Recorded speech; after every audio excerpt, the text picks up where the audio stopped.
Hello everyone, welcome back to Shadow Whisper. Tonight the gates are open. Cemeteries are supposed to be quiet places where the dead sleep and the living pass through in silence. But if you linger too long, if you walk down the wrong path after dark, you'll learn that some graves don't stay silent. They whisper, they watch, and sometimes they follow. These aren't legends told around campfires. These are true accounts. Stories pulled from newspapers, from eyewitnesses, from the very places where the stones still lean and the air still remembers. And tonight, I'll take you there, through the willows of Highgate, the restless vaults of New Orleans, the shadow-soaked stones of Greyfriars and beyond, 9 cemeteries where the dead are not content to rest. If you made it this far, you're braver than most. But remember, every one of these stories began with someone who thought cemeteries were harmless, that the dead had nothing left to say. So the next time you pass through a graveyard, even in daylight, don't ignore the silence, because silence is often the loudest warning of all. If you want more true horror like this, make sure to subscribe to Shadow Whisper, leave a like to keep the stories alive, and tell me in the comments which cemetery you would never dare to enter. I never believed in ghosts, at least not the kind that could follow you home. I always thought cemeteries were just places, quiet parks with stones instead of playgrounds where memories slept under the ground. But Highgate changed that for me. I was 21, studying abroad in London, restless and curious.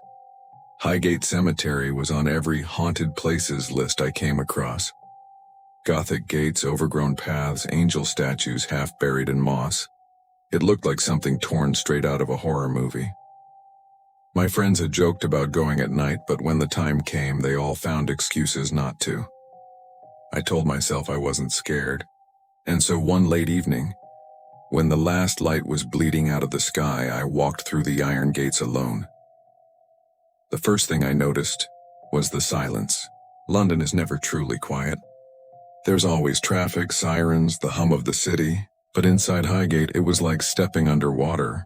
The noise of the world vanished, and all that remained was the soft crunch of my shoes against gravel. Above me, the willow branches swayed like black hair, their leaves brushing against the stones as if whispering secrets to the dead. I wandered deeper, following the paths that twisted through ivy-choked tombs and crumbling mausoleums. The air smelled damp, like stone soaked with centuries of rain.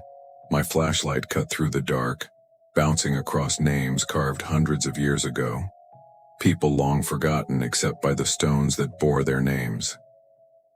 At first I felt calm, almost reverent. There was something beautiful in the way nature and death had blended here. The vines crawling up angel wings, the wildflowers pushing through cracks in the stone, when it was quiet, eternal. But then I noticed something strange. The path I was on, it didn't look familiar. I had studied the map before coming, but the twists and turns didn't make sense.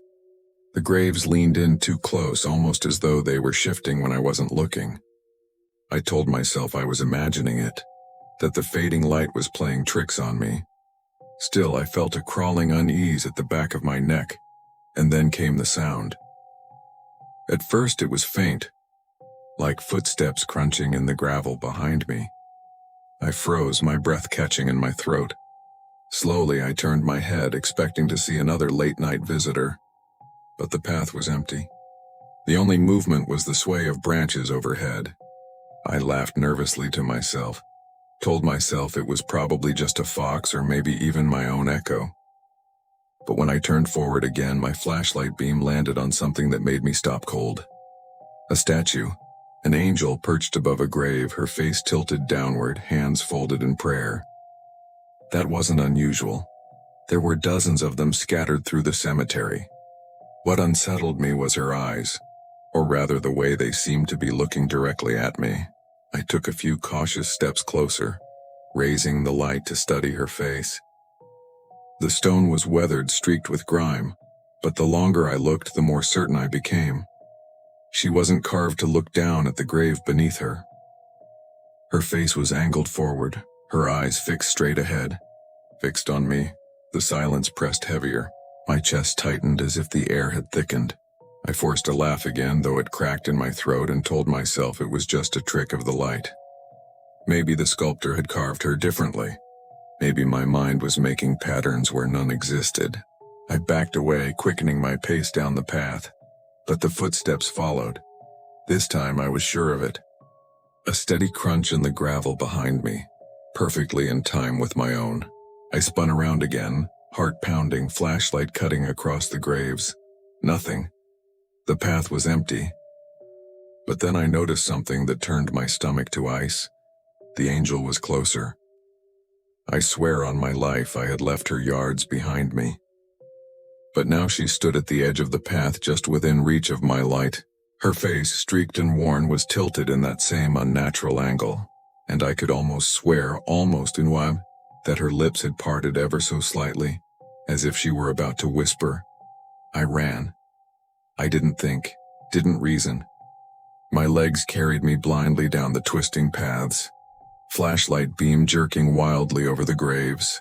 My lungs burned, the cold air slicing through my throat, but I didn't dare stop. Somewhere behind me, I swore I could hear the scrape of stone moving against stone. And then, without warning, the path ended. I stood before a towering archway of crumbling brick, ivy spilling down its face. Behind it loomed a circle of vault. The Egyptian avenue, I realized with a sick lurch. Rows of tombs carved into stone walls, their black doors yawning like open mouths. I knew the place from photographs, but here in the dark it felt different. It felt alive, and in the silence a whisper rose, low, almost inaudible, like breath slipping between teeth. It spoke my name. The whisper slid through the air like smoke, soft but sharp enough to make my whole body tense. My name, spoken in a voice I didn't recognize. I spun around, flashlight beam trembling across the circle of vaults.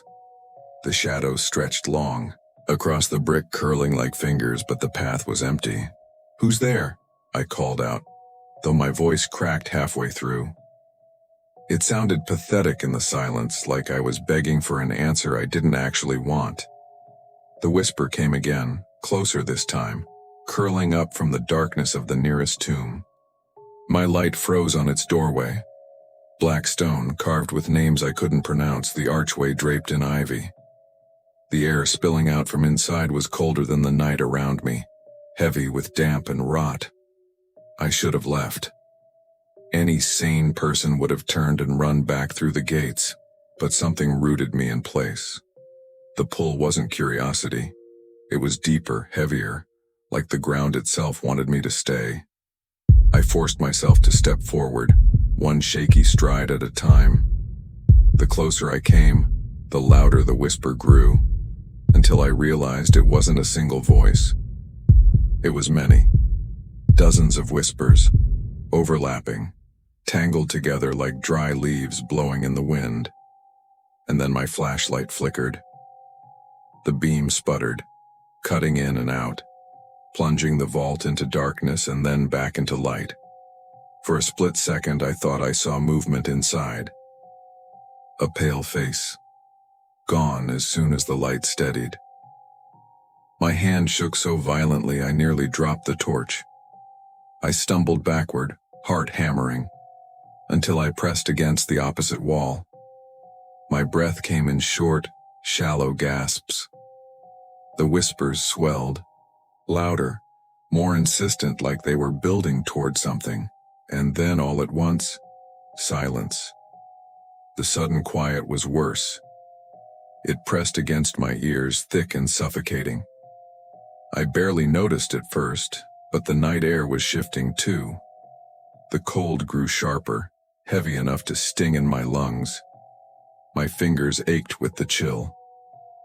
And then came the sound I dreaded most. Footsteps. Not behind me this time, but directly in front. From the black mouth of the tomb, slow and deliberate, as though something inside had finally decided to come out. My flashlight quivered in my hand, catching the stone arch again, then dipping into the dark, and that's when I saw it. A figure. At first it was only a shape, a darker shadow within the dark. But as it stepped closer, the light caught its outline. Tall, impossibly thin, wrapped in something that looked like shredded cloth. Its face was wrong, too long, too pale, the skin stretched tight across bone, and the eyes, two pits, black and bottomless, locked directly on me. My whole body screamed to run, but my legs wouldn't move. I was paralyzed, staring as the figure drifted forward, its steps making no sound. The air around it seemed to bend, pulling in on itself like gravity was heavier where it stood. The whispers returned, rising in a low hiss, though its lips never moved. Finally, with a desperate burst of strength, I tore myself free. I turned and sprinted down the path, not caring where it led, only that it carried me away from that vault. My flashlight swung wildly, carving frantic shapes across the graves. But the cemetery didn't let me go easily. Every corner I turned seemed to bring me back to the same place.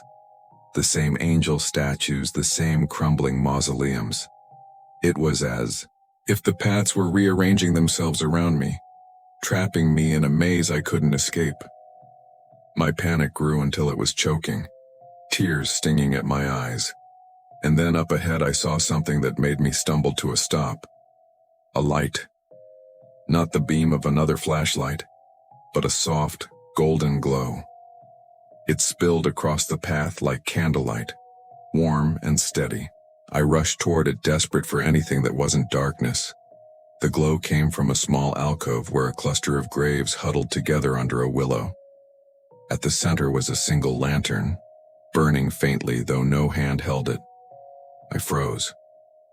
The lantern sat atop a gravestone, its flame swaying though there was no wind. I stepped closer, drawn to it despite every instinct screaming that it wasn't right.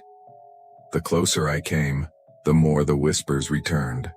Not harsh this time, but soft, coaxing, almost kind, like they were inviting me to step closer, to rest beneath the tree, to sit forever in their company. My hand lifted without me thinking, reaching for the lantern's handle. My fingertips brushed the metal, and the flame guttered out.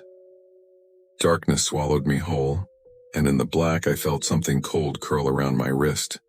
The grip was ice, not the kind of cold you feel on a winter morning, but something deeper, emptier, like the absence of life itself. I jerked back with a strangled cry, ripping my wrist free, and stumbled against the gravestone. My flashlight clattered to the ground, the beam spinning across the graves like a searchlight before landing on the willow's drooping branches.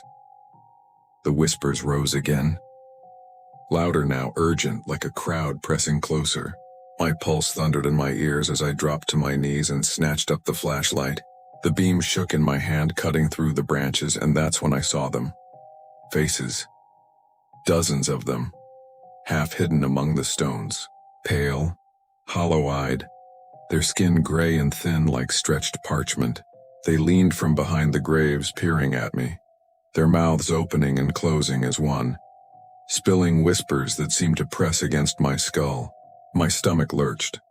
Every instinct screamed at me to run, but my legs felt heavy, like the ground itself was clinging to my ankles. "Stop," I whispered, though I don't know if I was begging them or myself. One of the figures stepped forward, drifting into the beam of my light. It was the angel. The same statue I had seen before, only now she wasn't stone. Her skin was cracked marble come alive. Her face streaked as though carved tears had finally broken free. Her lips moved, and for the first time I heard her voice clearly. "Stay." The word slid into me, soft and commanding, like velvet hiding a blade. For one terrifying second I almost obeyed. I felt the weight of centuries pressing down, the pull of countless souls buried beneath the earth, all begging for company. My eyelids grew heavy, my breath slowing, my body aching to sink to the ground and let the silence take me. But then something inside me snapped. Maybe it was survival, maybe sheer panic, but I screamed loud and raw and hurled the flashlight straight at her face. The light hit shattering as it struck, and in that instant the world exploded in a burst of white. The whispers shattered into a shriek, high and piercing. The angel reeled back, her face splitting into cracks that ran like lightning across her marble skin. The other figures recoiled, their shapes twisting and dissolving into the darkness. The willow branches thrashed as if caught in a storm, and then silence again. The light was gone. I was plunged into blackness so deep it felt physical, pressing against my eyes, my lungs, my chest. I staggered forward, hands outstretched, desperate to find any path, any exit. My foot caught on a root and I went crashing to the ground, my palms tearing against the gravel. When I pushed myself up, something had changed. The air didn't feel as heavy. The whispers had stopped, and up ahead, faint and wavering, I saw another light. This one wasn't a lantern. It was the pale orange glow of the street lamps outside the cemetery gates. I ran.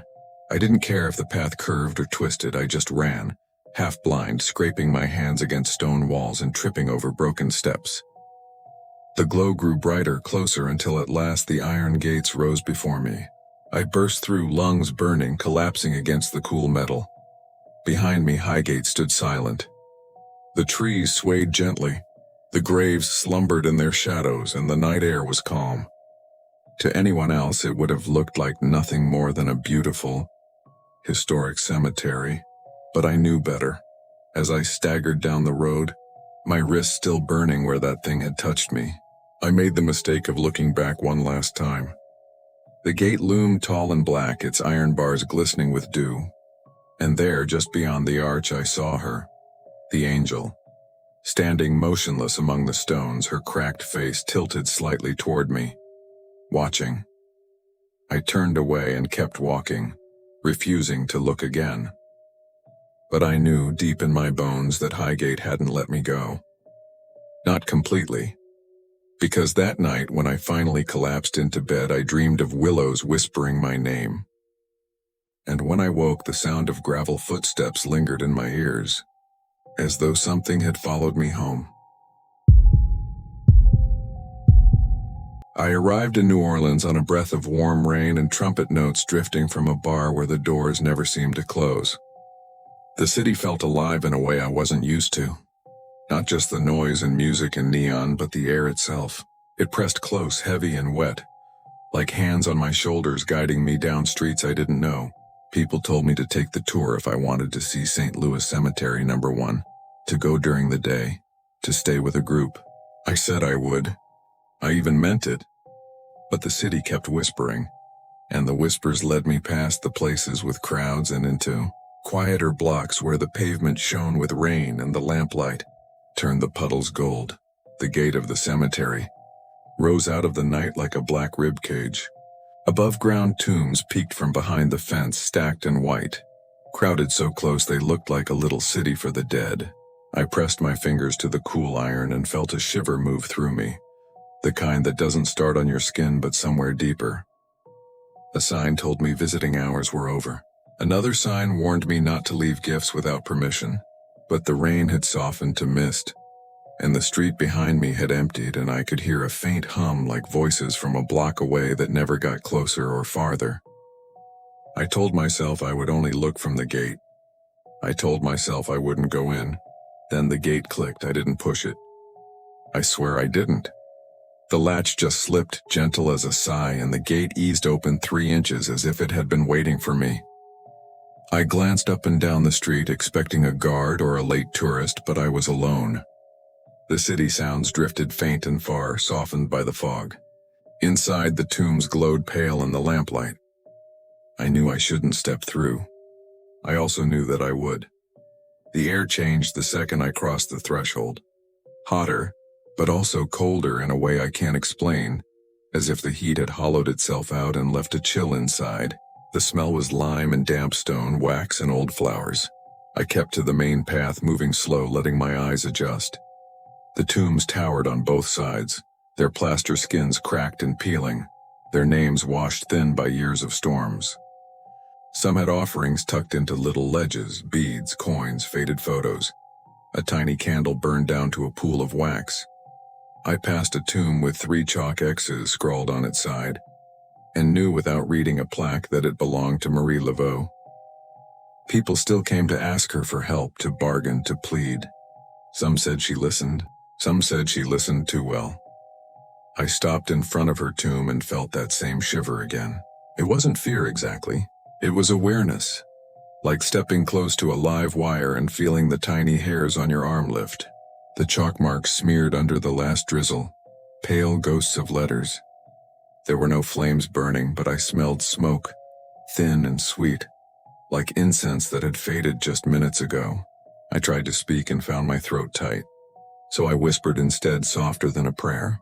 I didn't ask for money or love or luck. I didn't dare ask for anything. I only said, thank you for letting me walk here, and I hope I am not a bother and I'll be gone soon. A drop hit my cheek.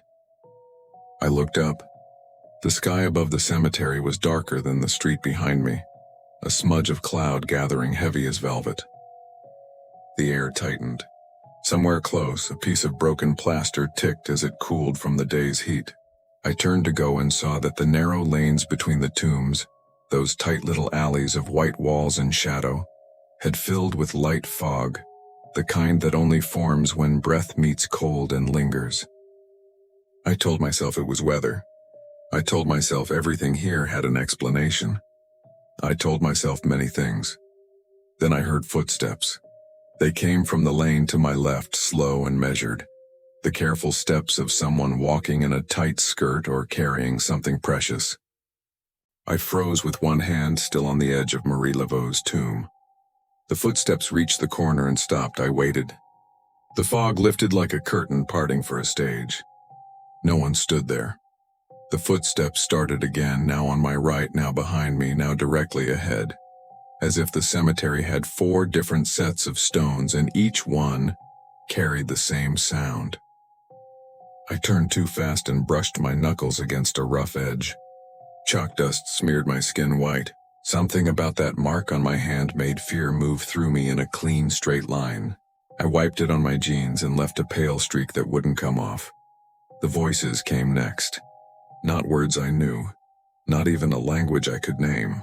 Just a sound like conversation heard through a door, close and gentle, with the shape of laughter in it but not the warmth. I followed the path because there was nothing else to do. My steps echoed. Theirs didn't. I reached a small crossroads where 4 lanes met under a lamp that barely worked. The light buzzed, flared, dimmed, flared again. My eyes followed the broken halo it cast and landed on a little shelf built into a tomb side. A candle waited there unlit with a box of matches beside it. A tiny folded paper lay under the candle as if to keep it from wobbling. I shouldn't have touched it. I knew that. But my fingers were already moving. I opened the paper. Inside, in the neatest handwriting I had ever seen, was a name. Not Marie's, not a saint. My name. The matches rattled in their box when my hands began to shake. I looked around as slowly as I could. The lanes were empty. The fog tugged at the corners like gentle fingers. The lamp hummed and dimmed. Something in the air leaned close to me. So close I felt a breath that wasn't mine stir the hair near my ear. A woman's voice spoke as if we had been talking for a long time and I had finally gone quiet enough to hear her. "Light it," she said. "Then listen." The matchbox shook in my hand. I tried to tell myself it was just the wind, just my nerves, just a coincidence that my name had been written there. But I couldn't lie to myself. The paper was fresh, not damp from rain or curled from time. Whoever had left it wanted me to find it. I slid a match from the box. The tiny stick scraped against the side with a rasp that sounded too loud in the silence. The flame bloomed sharp orange, snapping me out of the fog for a heartbeat. My hand hovered above the candle's wick. My chest ached with the weight of a choice: obey the voice or defy it. I lowered the flame. The wick caught instantly as though it had been waiting for years to burn. The candle glowed steady, its light stronger than it should have been, pushing back the shadows for several feet. That was when the whispers changed. They weren't distant anymore, not drifting on the air. They were near, close enough to brush my skin, curling inside my ears like warm breath. I strained to understand. A word surfaced in the tide of sound: "Stay." Another slipped through, yours. Then more voices overlapping, faster, desperate. Some wept, some laughed, some pleaded. The air thickened with them, heavy with the weight of too many mouths speaking at once, and then one voice cut through them all. Clear, calm, female. You called, she said. I froze. I didn't. You did. The voice was soft, but it rolled through me like thunder. You touched her stone. You whispered thanks. That is a call. I backed away, my foot scuffing the gravel. I didn't mean... The candle flared, tall and bright, casting my shadow against the tomb wall. Only it wasn't my shadow. The shape on the plaster was taller, slimmer, with hair that spilled across its shoulders and arms that moved though I stood still. I stumbled farther back, choking on air that had grown thick and sweet, the smell of roses rotting in summer heat. You walk among us, the voice went on, but you don't believe us. You want to watch. You want to feel a little afraid, then run home to your bed. My heart pounded. I just came to look, a pause. Then a laugh, low, dry, humorless. You don't come here to look. You come here to be seen. The shadows shifted. At the edge of the candle's light, I saw them gathering, figures pale and wavering, leaning from behind tombs, stepping into the lanes. Their faces were blurred, like old photos, water-damaged and half-forgotten. They swayed as though moved by the same wind, though the air was still. I turned to run, but the lanes had closed in. I swear it. The paths I had walked twisted back into themselves, narrowing into dead ends, pressing me deeper into the cemetery's heart. I darted left, then right, each turn only pulling me closer to the crowd of figures. The candle's glow stretched farther than it should, like the flame was chasing me, tethered to my name. My breath grew ragged. My chest burned. I stumbled against a tomb door, its stone cold against my back. When I looked up, a woman stood there. She wasn't pale like the others. Her skin was dark, her hair pulled back, her eyes fierce and alive. She looked exactly as the portraits of Marie Laveau showed her, except she wasn't stone or paint. She was right there in the narrow path, only a few steps away. You lit it, she said, tilting her head. So now you'll hear. My throat was dry. Hear what? Her lips curved, not a smile, not exactly. What we've been waiting to tell. The figures around us pressed closer, the air bending with their weight. The whispers rose in waves, breaking against each other until they fused into one low hum. I clamped my hands over my ears, but the sound was inside my head, vibrating through my skull. Then Marie, or whatever wore her face, raised one hand. The whispers stopped. You'll carry it, she said. I shook my head. No, you'll carry it, she repeated, firmer. Her eyes locked on mine. Something shifted in the air, heavy and final. The candle sputtered, its flame collapsing inward before bursting back to life. The figures dissolved into mist, melting back into the tomb shadows. Only she remained, her eyes burning with a light that wasn't natural. You're marked, she said, and you'll know what that means. When you leave, the candle winked out. Darkness swallowed me whole, so complete I couldn't see my hand in front of my face. The silence that followed was worse than the voices had been. I felt the path tilt beneath me, pulling me forward whether I wanted to walk or not. My hands scraped against wet plaster. The tomb walls pressed closer. My own footsteps echoed back at me like someone else was following. And then far away I saw a thin crack of light. The gates. I stumbled toward them, every step an effort, as though the cemetery clung to me with invisible fingers. When I burst out onto the street, the sound of the city crashed into me. Cars, laughter, jazz horns, rain dripping from rooftops.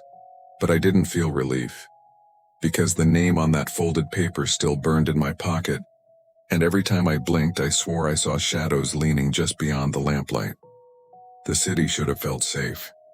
People laughed outside bars, their shadows flickering in neon light. Streetcars rattled by with bells clanging, rain dripping from the power lines. I walked among it all, but none of it touched me. Every sound felt distant, muffled, as if I were still behind those iron gates. My chest was tight. My legs shook. I kept glancing over my shoulder, convinced I'd see her. Marie, the woman, whatever she was, following in silence. I pulled the folded paper from my pocket under a street lamp. My name stared back at me in that perfect handwriting. I wanted to throw it away, to shred it, to drop it into the nearest gutter. But when I tried to let it go, my fingers wouldn't obey. They clenched around it so tightly that my knuckles went white. The more I fought, the more I realized something terrible. It wasn't just paper anymore. It was part of me. I stumbled into a cafe still open past midnight and ordered coffee just to sit among people. The waitress smiled, but her eyes lingered too long on me, like she was watching for something. When she set the cup down, I noticed her hand shake slightly before she pulled it back. I thought maybe it was my imagination, until she whispered under her breath as she turned away. I couldn't catch the words, but the tone was sharp, like a prayer spoken too quickly. I barely touched the coffee. My hands wouldn't stop trembling. I left the cafe and walked fast, the streets turning quieter the deeper I went. The air thickened again, humid and heavy, pressing close against my skin. Then I heard it. The same soft voices I thought I'd left behind in the cemetery. I froze in the middle of the street. They were everywhere, all around me, slipping through the air like threads of smoke. My name whispered, stretched, repeated, a laugh, a sob, a breath. I stumbled backward until my heel caught the curb and I nearly fell. The street lamps flickered one after the other, as if something passed beneath them. And then, just ahead, I saw her. She stood at the corner, still as stone, her dark dress clinging to her in the humid night air. Her face was shadowed, but her eyes glowed faintly, reflecting the lamplight. Marie, or the thing that wore her face. She lifted her hand slowly and the voices fell silent. "You'll carry it," she said again, though her lips didn't move. The words pressed straight into my mind. I spun and ran. My shoes slapped against wet pavement, echoing down empty blocks. The city blurred around me. I didn't care where I was going, only that I was moving, away, away, away.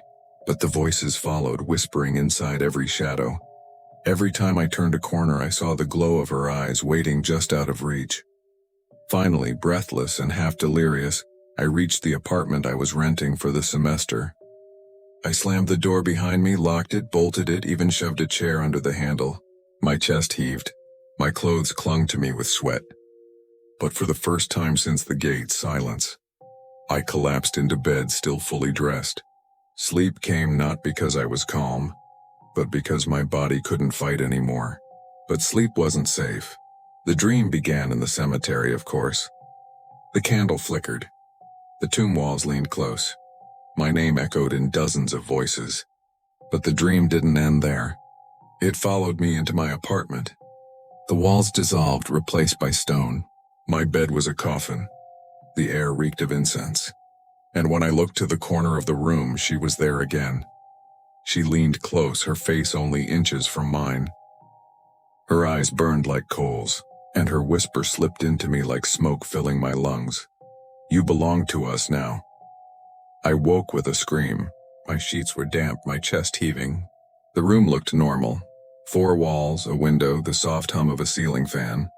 I almost convinced myself it was only a dream. Until I looked at my wrist. A thin white chalk mark streaked across my skin. The same mark I'd brushed off on my jeans in the cemetery.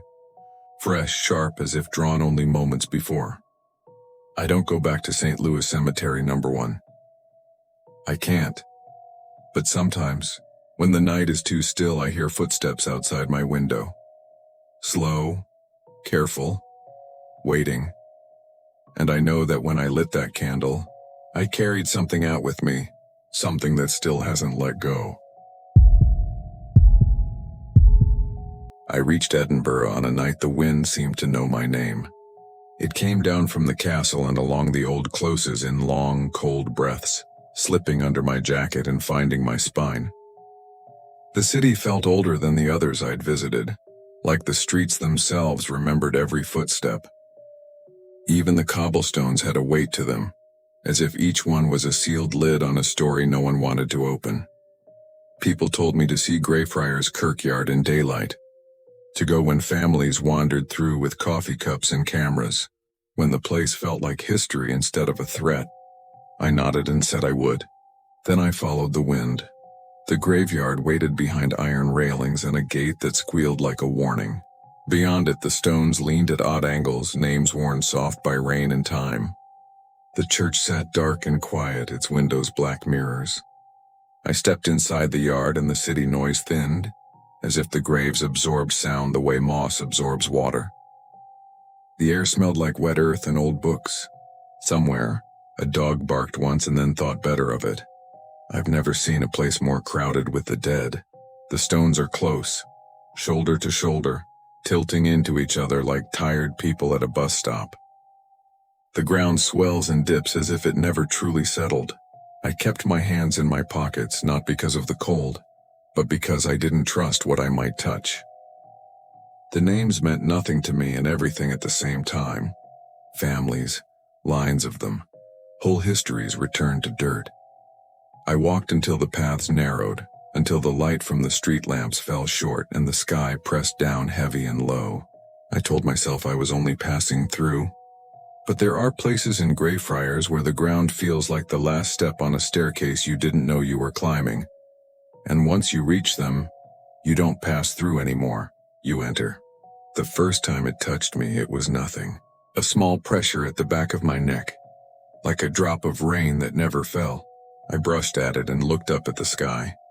No drizzle, no branches overhead. I told myself it was my imagination and kept walking. But then something tugged gently at the hem of my jacket. A little pull, a child's pull. I turned and there was only a row of stones, their inscriptions feathered into blur. My breath misted. The air was colder here. It felt thin, like I had climbed too high without noticing. I don't know why I walked toward the Covenanters' prison. I didn't announce it to myself. I didn't say the words. My feet simply chose the lane that led there, past the old wall, past a locked gate that still made me feel like I had trespassed. The place has a hunger. It draws you the way a steep drop draws your eyes when you stand too close to the edge. The prison isn't a building now, but a long, narrow yard lined with roofless tomb houses. They look like little rooms made of stone, their doorways dark, their floors packed with centuries of damp dust. The air inside the yard was still. Not quiet, not truly. Still the way water is still when nothing swims under it. I stood at the threshold and felt a pressure in my chest, a hand pressed flat over my sternum. "Don't," I whispered to myself, but the word had no weight. I stepped in. The gate behind me clicked softly, though I hadn't touched it. I froze and turned back. It hadn't closed fully, only leaned into its latch as if nudged by a patient palm. I told myself the wind had done it. Then I noticed the wind had died. There are stories about this place. Everyone in Edinburgh seems to know them. People faint. People wake up with scratches that burn like iron. People hear a man's breath in their ear, hot and furious, and feel hands shove them in the dark. They say it's Mackenzie, the cruel one, the man whose mausoleum sits just beyond, sealed like a mouth that still wants to speak. I didn't say his name. I didn't think it. But the yard felt like the inside of his chest. I walked between the stone rooms, keeping to the center where the mud was least deep. My footsteps sounded wrong, too soft, as if I were stepping on cloth instead of soil. Once I thought I heard someone cough behind me. A short, dry cough. The kind a person makes when they're trying not to be noticed. I turned and saw nothing. But my heart started to beat harder. A steady knock against my ribs. I took out my phone to use as a light. The screen flared and made the darkness beyond it feel thicker. I lifted it and the beam caught dust hanging in the air. A slow snowfall of pale specks. For a second, the dust moved against the light, tugged sideways by something that wasn't a breeze. Then the phone buzzed in my hand and died. Full battery to black. No warning, my mouth went dry. I stood in the kind of dark that thinks it is a thing with a mind. I could feel the yard around me without seeing it. Stone to the left, stone to the right, the path a narrow ribbon I could trip off the edge of if I moved wrong. A whisper rose low and close, not in a language I knew. It had the shape of a word without the mercy of meaning. I swallowed and tried to move, but my legs hesitated like stubborn animals.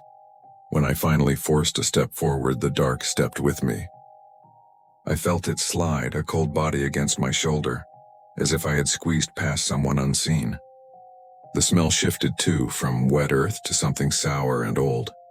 The ghost of sweat and fear and iron locks that never opened again. I told myself to breathe. In, out, in, out. The rhythm faltered when the first pain came. It was small.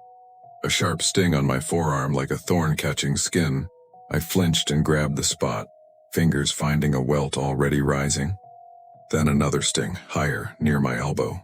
Then two more, fast like a set of claws scoring a warning. I hissed and stepped back and felt my heel hit the bottom edge of a stone doorway. I almost fell into the tomb room behind me. My hands flew out to catch the wall and touched something damp. It stuck to my palm and chilled it to the bone. I yanked back and heard breath in my ear. Not a whisper this time, a breath. The kind a man drags from deep in his chest before he says a name he hates. I ran. I didn't care that I couldn't see. I threw myself toward where the gate should be, hands out, ready to hit iron. My shoulder hit stone instead. The impact bloomed white behind my eyes. I reeled and staggered and bit my tongue hard enough to taste blood. The breath followed at my neck now, like a mouth was almost and touching my skin. Then ahead of me, a gray shape. The gate. I lunged. My fingers wrapped the cold bars, and they were colder than anything outside had a right to be. I pulled, it didn't open. I pulled again. Metal thudded against metal. The latch didn't lift. Behind me, the breath drew closer, patient and pleased. The iron bit into my hands as I yanked and rattled the gate, the sound crashing against the silence like gunfire. The lock held steady, a stubborn throat refusing to open. My pulse hammered in my ears, drowning out the windless air. But beneath it, closer now, was the breathing, slow, deep, deliberate. A man's lungs pulling in a draft of cold air, exhaling anger into the nape of my neck. Open, I begged, my voice breaking. The gate didn't budge. Then the breathing stopped. I froze, every muscle tight. The absence was worse than the presence. The dark pressed closer, thick as cloth over my face. The hair on my arms rose as though charged. My mind screamed to turn around, but my body refused. I stared at the black bars inches from my face, waiting for the thing behind me to move. The touch came instead. A hand, heavy, hot and solid, and landed on my shoulder. Fingers dug into my jacket, not sharp but strong, as if to remind me that I wasn't alone. My heart seemed to stop. Slowly, against my will, my body turned. The dark had shape now. A tall outline loomed just feet away, broader than any man I'd seen, its head bent slightly forward. The shadows didn't just hide its face, they seemed to be its face, a blackness that refused to give up detail. Yet the pressure of its gaze was undeniable. I couldn't see eyes, but I felt them piercing straight into me like pins through paper. You don't belong here. The words were not sound. They were pressure, vibrating through my bones, pressing against the meat of my thoughts. My knees buckled. I stumbled back, my shoulder slamming into the bars. I'm leaving, I whispered. I'm leaving, just let me go. The figure didn't answer. Instead, the pain came again. 3 burning scratches raked across my chest, invisible claws tearing through fabric and skin.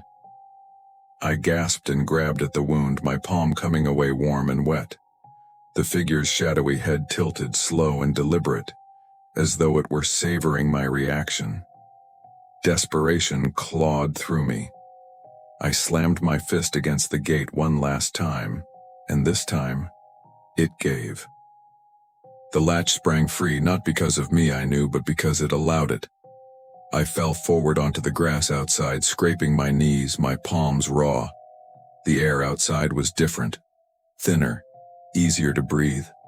The wind picked up again, rattling through the trees, carrying with it the distant sound of voices, drunk laughter from the street, a car passing on the cobblestones. Life ordinary and careless just a few feet away. I turned back. The gate stood slightly ajar, swinging with a lazy creak. The yard beyond was still dark. The tombs crouched like sleeping beasts. And just inside the threshold, the shadow stood. Still. Waiting. Its head rose just enough for me to see the faintest suggestion of eyes within the black. Cold. Merciless. They locked onto mine and held. Then, without moving its lips, the voice filled my head again. "You'll come back." The gate slammed shut. I staggered backward, my heart hammering, my shirt sticking to my chest with blood. I wanted to run, but my legs were jelly. I forced myself to move, each step slower than the last, until I reached the street and the glow of the lamps.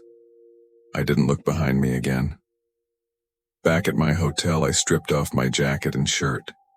The fabric was torn in 3 clean lines. Beneath it, my skin burned. Across my chest, 3 livid scratches flamed bright red, too perfect to be an accident, too deep to be imagined.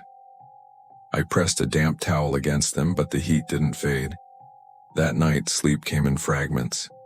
Every time my eyes closed, I saw the prison yard. The black figure standing among the tombs, the gate slamming shut. Each time I woke, I felt the weight of that hand still on my shoulder. At 3 a.m, I jolted awake with my chest on fire. I stumbled to the bathroom, flicked on the light and stared into the mirror. The scratches had deepened. Not scabbed, not healed. Deepened.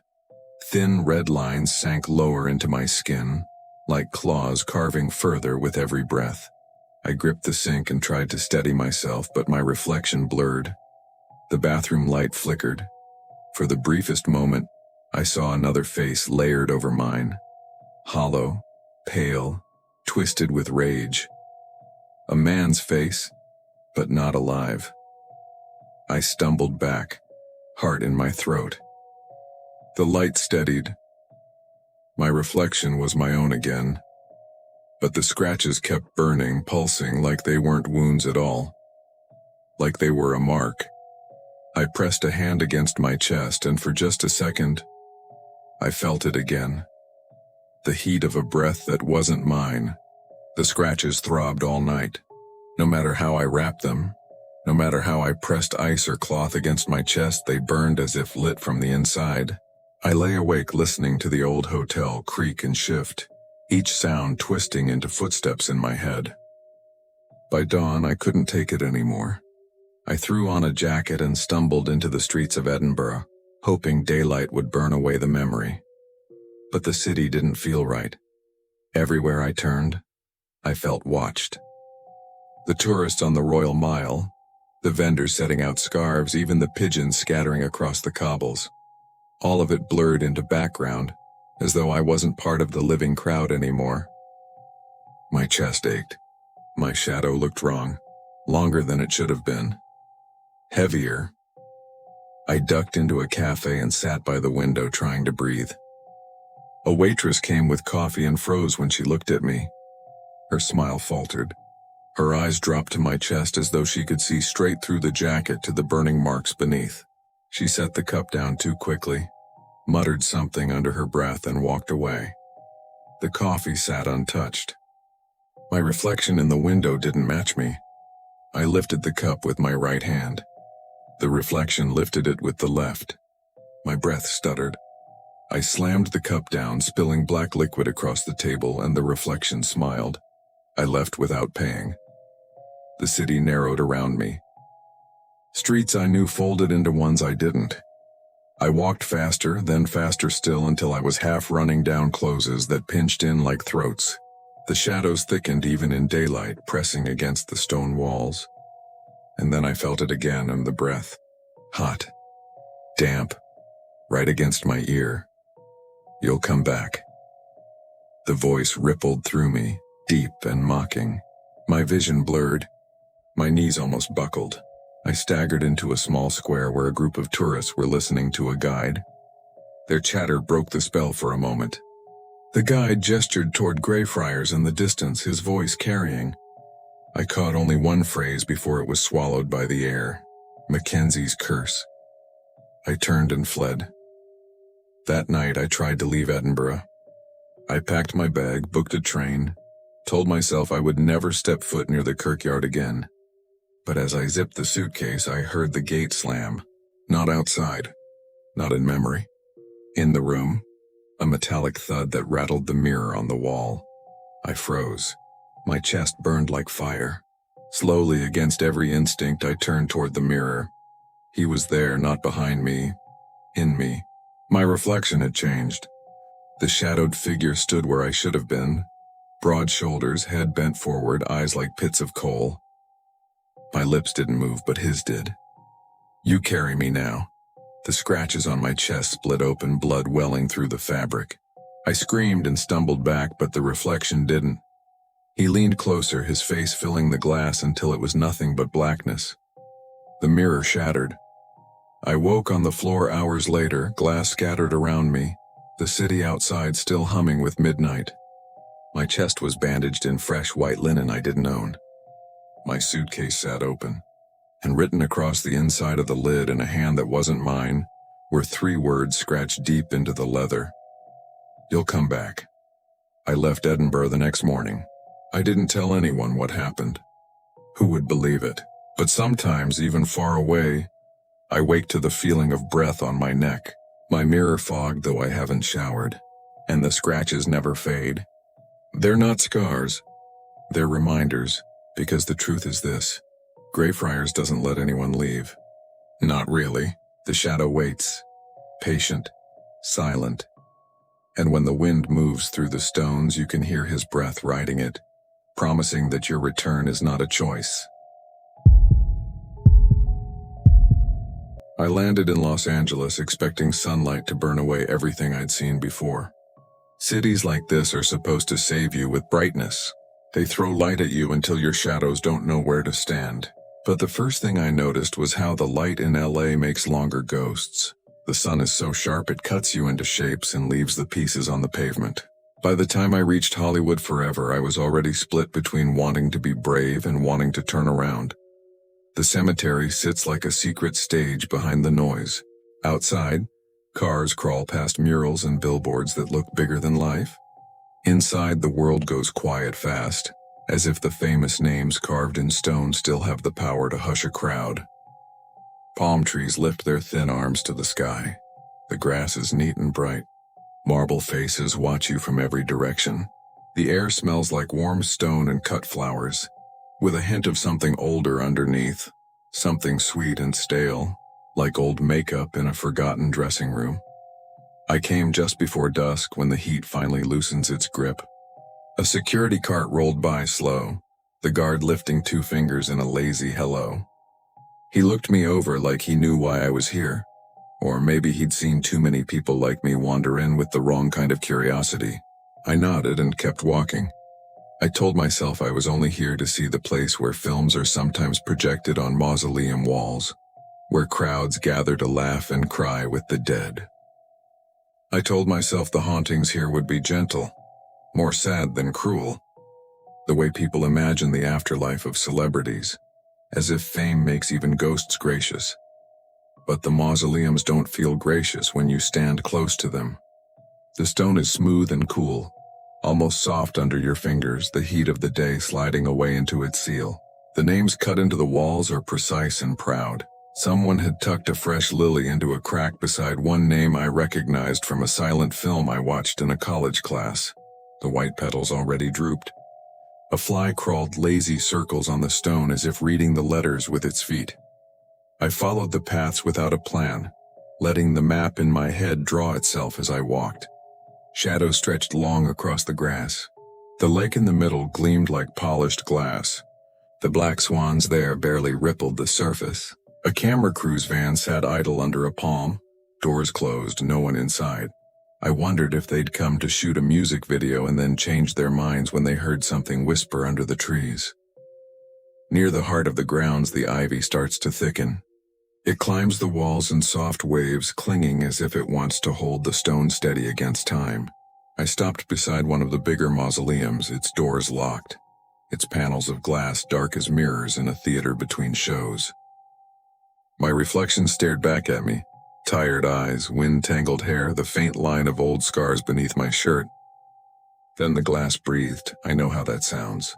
But I watched it fog, a faint white bloom that swelled out from the center of the panel like breath on a winter window. My body went cold in an instant, the way it does when a wave hits you in the surf and steals the heat from your bones. I took one step closer and lifted my hand. The fog on the glass quivered. It wasn't my breath. The air around me was dry and warm. The fog pulsed again as if someone on the other side had leaned closer. A soft tapping began, not loud, not frantic, a patient tap, tap, tap from deep inside, measured and even like the edge of a ring against a table when a person thinks through what to say next. I should have backed away. I should have found the guard. Instead, I pressed my palm to the glass. For a heartbeat, I felt nothing. Then pressure. The cool plane of the door pushed back, the way another hand would if you met it through a window. Our fingers didn't line up. Whatever was inside had longer hands, slender and certain, with the strength of someone used to being noticed. I pulled away like I'd been stung. The tapping stopped. In the dead hush that followed, a tiny, old-fashioned perfume slid through the ivy. Powder rose, something sugary and faintly bitter beneath. The smell of a dressing room long after the lights had gone out. "Hello?" The word came out cracked. My throat felt tight, as if the ivy had crept down from the wall and wrapped itself around my voice. The glass showed me myself again, but not quite. My posture looked different, chin higher, shoulders tilted. A hint of poise I don't own. I lifted my hand. The reflection lifted hers slower, with an elegant bend of wrist I couldn't copy if I tried.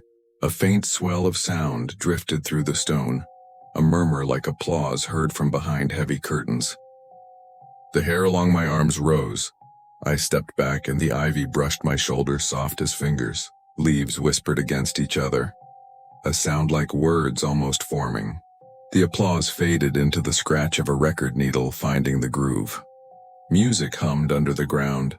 Violins, a piano, the kind of score that plays when a star enters a scene lit with soft focus and impossible promises. A prickle of longing went through me so sharp I had to bite down to keep from stepping closer. I wanted to be seen. The truth hit me so plainly I looked down at my shoes. I wanted to stand in that glass and be the version of me that other people clap for. Something inside the mausoleum turned, a shift of weight, like a person changing their mind. The music thinned. The perfume soured. A quiet, clipped voice cut across the hush so close to my ear I flinched. "Don't steal my light," I spun. No one stood behind me. The palm fronds only whispered the same dry silk noise. The security cart buzzed somewhere far off, then fell quiet. In the glass, my reflection had moved closer than I had. Her face filled the panel. Her lips were pale. Her eyes were not mine, they were shining, hard and bright, the way a camera lens looks just before the flash. The tapping resumed. Faster now. Tap, tap, tap. A rhythm I almost recognized. Stage cues, a director's count. A second set of taps answered from another panel, then a third, like a room full of impatient hands on a dressing table. Muffled voices layered under the knocks. Words I couldn't catch, breathless and eager, each one trying to speak over the other. The glass breathed again. The fog rolled outward in a blooming circle and left a clear oval where a face pressed from within. Cheekbones, lips, a smooth forehead. No color, only shape in pale relief. The mouth opened and I saw the suggestion of teeth in the blur. The perfume thickened until I gagged. My hand went for the door handle without permission. It turned.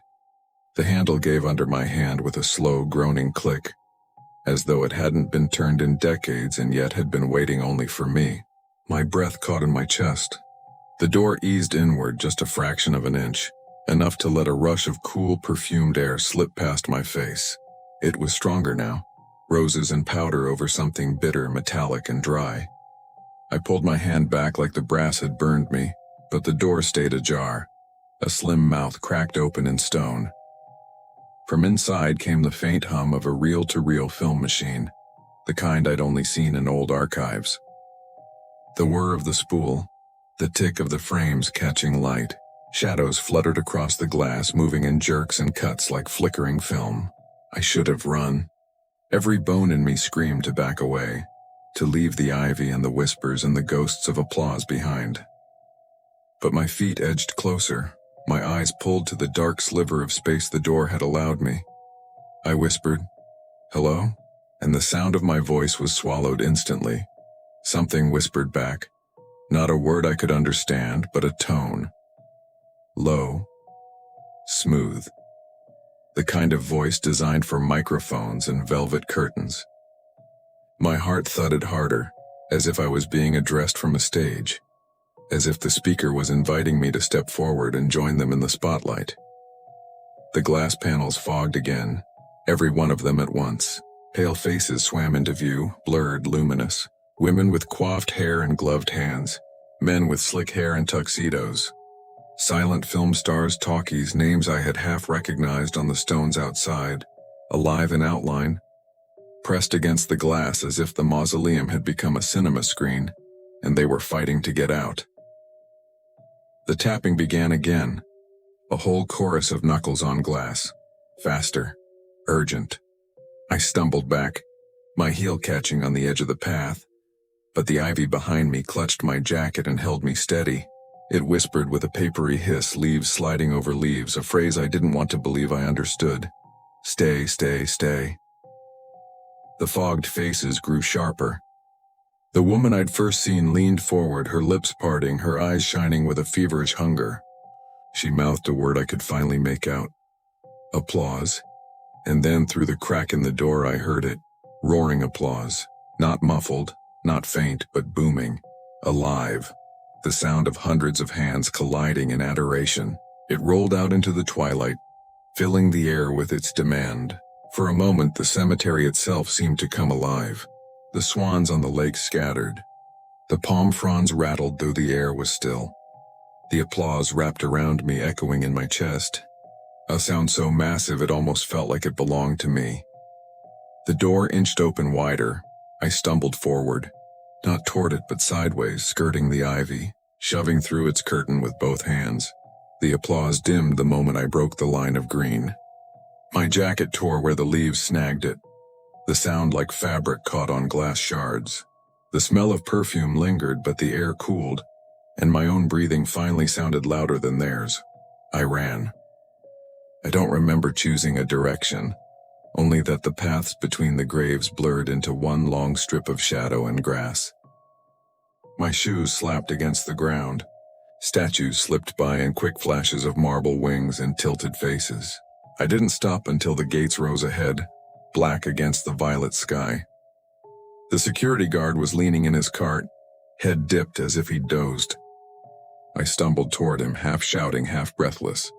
He raised his eyes slowly, too slowly, and the look on his face drained the little courage I had left. "You heard it?" he said, not a question. His voice was flat, tired, the way a man speaks when he's said the same words too many times. I opened my mouth to argue, to ask what he meant, but my voice cracked into silence. I only nodded. He glanced past me toward the mausoleum smothered in ivy. His jaw clenched. "They don't want you out here," he said. "They want you in there." I stared at him, shaking. "Why me?" His eyes flicked back to me, and for a split second they weren't his. They were hers. Bright, hungry, shining like lenses. "You wanted to be seen," he whispered. The applause rose again, distant but certain, rolling across the cemetery like thunder. I turned toward the gate. It was open now, wide as a mouth. I ran through it without looking back.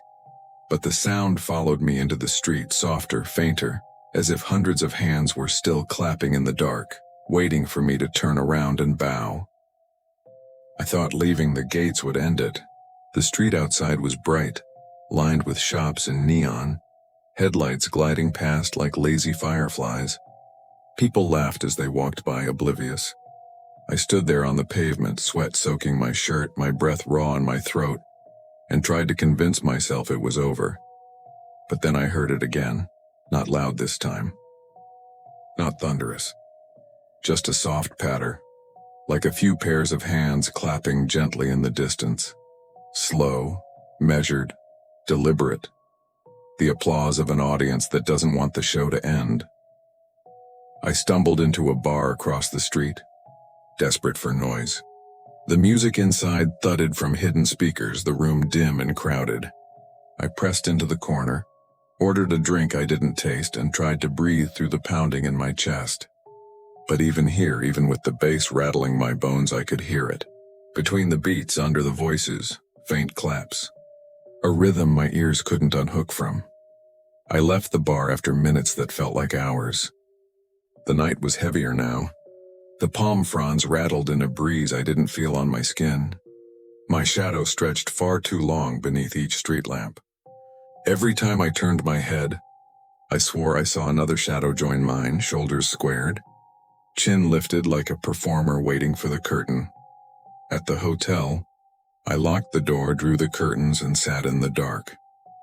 My body felt wired, as though someone else was pulling my strings. I told myself I'd sleep, that exhaustion would win, but the moment I shut my eyes, the dream began. I was standing on a stage. The lights were blinding, hot enough to sting my skin. I raised a hand to shield my eyes and saw an audience spread out before me, endless rows of pale faces shining in the dark. Their mouths opened and applause roared, deafening and suffocating, waves of sound crashing over me. I wanted to scream, to beg them to stop, but my mouth only curved into a smile I didn't control. My arms lifted in a practiced bow. The applause grew wilder, manic, hungry, and in the front row I saw her, the woman from the mausoleum, her eyes gleaming, her lips forming words I couldn't hear over the roar. But I didn't need to, I knew. "You're ours now." I woke, gasping. My hotel room was silent. The curtains were still drawn, but the mirror above the desk reflected something impossible. I wasn't in bed in the glass. I was standing in the mausoleum, ivy curling around my shoulders, a spotlight flooding my face. Behind the reflection, dozens of figures pressed against the glass, tapping, mouthing words, begging to be seen. I shoved the mirror off the wall. It shattered across the carpet, splintering my reflection into 100 pieces. My chest heaved. My throat ached. For the first time since stepping into that cemetery, I cried. But even then, beneath the sound of my sobbing, I heard it. A single clap. Slow. Certain. It came from nowhere. From everywhere. From inside me. And then another. And another. Until the room pulsed with applause that only I could hear. I haven't gone back to Hollywood forever. I won't, but the truth is I don't need to. The ivy still clings to me in dreams, its leaves whispering that I belong to them. The applause follows me from place to place, from city to city, swelling in the quiet moments when I think I'm finally alone. Because once you've been seen by the dead, once you've stood in their spotlight, you don't walk away. You just keep performing. Forever, until the last hand falls silent. London felt softer in Brompton. The traffic noise faded, the sky lowered, and the city's hard edges smoothed into stone and grass and quiet paths. I came just before the light changed, that thin hour when day loosens its grip and the shadows learn their names again. Brompton Cemetery looked gentle from the gate, lawns trimmed, trees neat, long avenues of headstones that seemed to breathe in the cool air. But the quiet there is a different kind of quiet. It listens back. I told myself I was only walking. No night trespass, no locked gates, no dare. Just a path from one end to the other. A loop past the chapel, a look at the old catacombs from a safe distance, and home. I had learned my lessons in other places. I knew when to keep my hands to myself and my eyes on the open ground. Still, the moment I stepped under the first arch of trees, I felt it. The shift. The air cooled, and the smell of London, the metal, the rain on brick fell away. What moved in to replace it was leaf mold and old stone and something else, faint and clean like soap left too long on porcelain. I walked the central avenue. The columns and porticos on either side looked like a lost street of small houses, doors sealed, windows blind. Names ran along the fronts like addresses. Dates gathered close together. The grass carried the day's last heat and gave it up in a slow, warm breath. I passed a family with a stroller coming the other way. The baby turned its head and fixed me with a stare so steady and so serious that I forgot how to smile back. The mother glanced between us and guided the stroller faster. I kept walking. I'm not sure when I first noticed the children. At the far edge of my vision, down one of the narrower side paths where the yews grow thick, I saw movement low to the ground. Not fast, not careless the way birds hop. It was careful. I turned my head and saw a figure no taller than my waist standing between two stones. A child in a pale dress, still as a post. Her hair was dark and blunt at the ends like it had been cut straight across. I raised a hand without thinking. A small wave, the nice sort you give a kid to show you're friendly. She didn't move. She only looked at me. I kept going. I didn't have to turn. Didn't have to leave the main path. Didn't have to do anything except walk toward the chapel, and then the gate, and then the road. But a few steps later, another shape appeared on my right, almost the same distance away. A boy this time. Pale shirt, short trousers, hands at his sides, watching. He stood in front of a little angel with chipped wings. The stone's face was smoothed away by rain. His wasn't. A breeze lifted the leaves above me and stitched them back together. The sound was light, like paper being folded. I told myself the cemetery still had visitors. It wasn't late. There were families, dog walkers, people like me who came for the calm. Kids belonged to those people. Kids stood and stared. Kids didn't always smile. I told myself this and kept walking, but my chest felt tight as if I were holding my breath without meaning to. Near the colonnade, the light thinned to a pale gold. It pooled along the stone like water. I moved slower, reading names I didn't know and telling each one silently that I would be careful, that I meant no harm. That was when I felt the tug. A small pull at the back of my coat, light as a toddler's grip. I turned with a soft laugh, ready, a hey there on my tongue. No one stood behind me. The path ahead ran empty for 30 yards. The path behind showed only the arch I'd just passed through. But off to my left, at the edge of the grass, the girl from before waited. Her dress was paler now in the lower light. The boy stood to my right, exactly opposite her, as if they had measured the distance and chosen their places. I faced forward again and told myself I'd imagined the tug. I took 3 steps. The tug came once more, a little stronger, like a small hand asking not to be left behind. "Hello?" I said, keeping my voice low so it wouldn't bounce off the stone. "Are you lost?" The word felt wrong the second I said it. Lost assumes there's a way back. Lost assumes the place you left still exists. The girl tilted her head, a slow angle, curious and empty at the same time. The boy's mouth opened a fraction, just enough to show the shape of teeth that didn't catch the light. I thought I heard a reply, one syllable, breathy and flat, but it came from both sides at once, and from ahead and from just behind my shoulder. I couldn't tell what it was. I couldn't tell where it landed. I moved forward. The chapel dome lifted, pale against a sky bruised at the edges. A blackbird dipped across the path and vanished into ivy. The air thinned, sharper, as if someone had opened a window in a closed room. I tried to count my breaths, 4 in, 4 out, the way I do on long flights when my heart won't behave.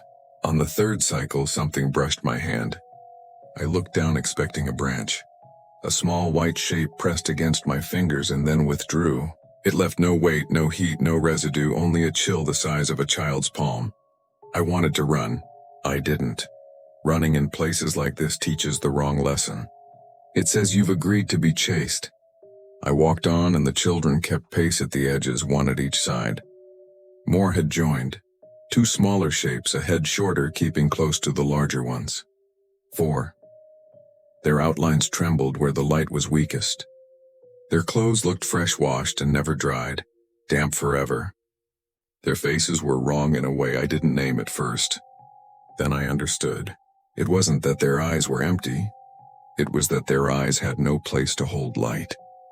The sockets were not shadows. They were hollows. I reached the circle before the chapel, grass worn thin by 1,000 quiet feet, and stopped without meaning to. The children stepped closer as one, the way a tide moves when the moon makes a decision. The smallest lifted a hand and pointed to the steps. It wasn't a warning. It was an invitation. The air smelled stronger now of that clean, sad soap. I knew the smell from old houses, from basins and folded cloths and careful hands doing the best they could in rooms that never warmed. "Do you want me to sit?" I asked. The girl nodded almost imperceptibly. The boy blinked without closing his eyes. A sound moved across the grass, not a footstep, not a voice, but the noise of weight settling, of small bodies lowering themselves, of a classroom at the moment the lesson begins. I climbed 2 steps and sat on the stone, cold through my jeans. The children stopped just below me. They arranged themselves neatly, shoulder to shoulder, patient and precise. The smallest 2 held hands and looked up like they had practiced this look 100 times.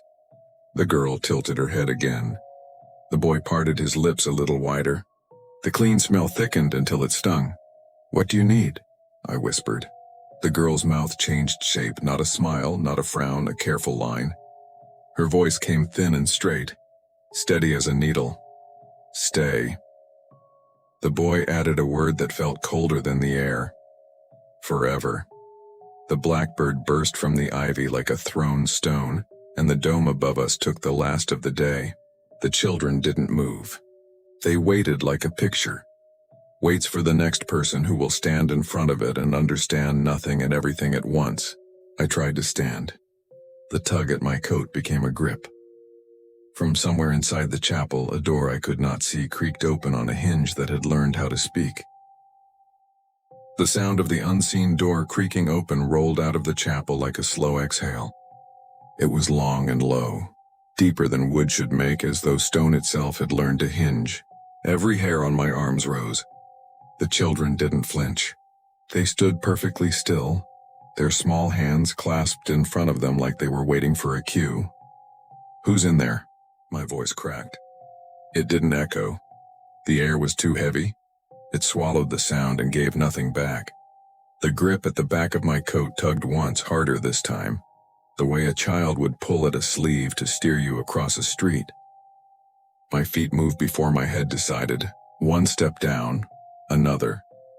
The children parted to either side, making a narrow corridor between them. Their faces turned to follow me, but their bodies didn't. I walked through their gaze like walking through cold smoke. The chapel's steps rose ahead. The door I thought I'd heard moving was not visible. Yet the smell of old soap and stone was stronger now, mixed with something faintly sweet and sour, milk left too long in the sun. A memory hit me, sharp and unwanted. A charity brochure from years ago. A black and white photo of a Victorian orphanage. Rows of children lined up for inspection, faces blurred by age and bad printing, but the posture unmistakable. Patient, silent, waiting for someone to decide their lives. I reached the chapel's heavy double doors. They were shut, iron-bound, their paint blistered where rain had eaten through the years. Yet between the 2 halves ran a hairline crack of darkness. Cold air bled from it in a steady thread, brushing my ankles. I touched the wood with my fingertips. It felt damp, but the night was dry. Behind me, the children whispered at once. It wasn't words, but a sighing like pages turned in a draft. I glanced back. Their heads tilted as one, eyes hollow and steady. The girl raised her hand, palm up, as though offering something invisible. My heart pounded so hard I felt it in my ears. "I shouldn't," I said, though I wasn't sure to whom. The crack in the door widened a fraction, enough for darkness to press through. I smelled not damp, not rot, but linen. Folded linen. Bedclothes that had been laid out for small bodies. The pull at my coat came again, softer this time, a coaxing rather than a command. My legs trembled. I pushed. The door opened soundlessly into black. No pews, no altar, no light. Only a long room lined with narrow iron beds. Each bed held the impression of a child's shape in the thin mattress, as if they had just risen and left. The air inside was colder than winter, but not dead. It moved. It shifted around me like breath. I stepped inside. The door clicked behind me, shutting without force but final all the same. The beds stretched away in 2 rows toward a far wall lost in shadow. Between them, small toys sat neatly, wooden horses, marbles, rag dolls so faded their eyes were only thread shadows. A faint rustling sound came from everywhere at once, a soft hush-hush-hush of fabric. I realized it was the bed sheets rising and falling in the shape of breathing. I swallowed hard and whispered, "Where are you?" A voice answered right behind my ear, thin, young, not boy, not girl. "Not alive! We're here!" I spun. "No one!" The children still stood outside the chapel, framed in the doorway's thin light, their silhouettes black against the night. But their whisper filled the room around me. "Stay. Stay. Stay." The bedsheets lifted higher, the impressions of small forms deepening as though bodies were lying down again. My breath fogged the air. I stumbled back toward the door, but it didn't move. My palm slid on wood slick as skin. The whispers rose until they became words again, overlapping like a skipping record. "Don't leave us. Don't leave again. Don't forget." From the far end of the room, a pale figure began to move. Not walking, gliding, a drift of white and gray. Its size was wrong. Tall but slight, its head bowed as though it were still bending to enter a low doorway. In one long arm it carried a bundle of linen like a nurse might carry a sleeping child. The bundle shifted once softly, as if something inside turned. It stopped at the last bed and looked up. Its face was not a face but a blank oval, smooth and pale like a porcelain mask with no features. Where eyes should have been, 2 hollows bored through the head, dark as the door's crack. When it spoke, the voice came from all the beds at once. "You came back, I didn't." My throat locked. "You always do."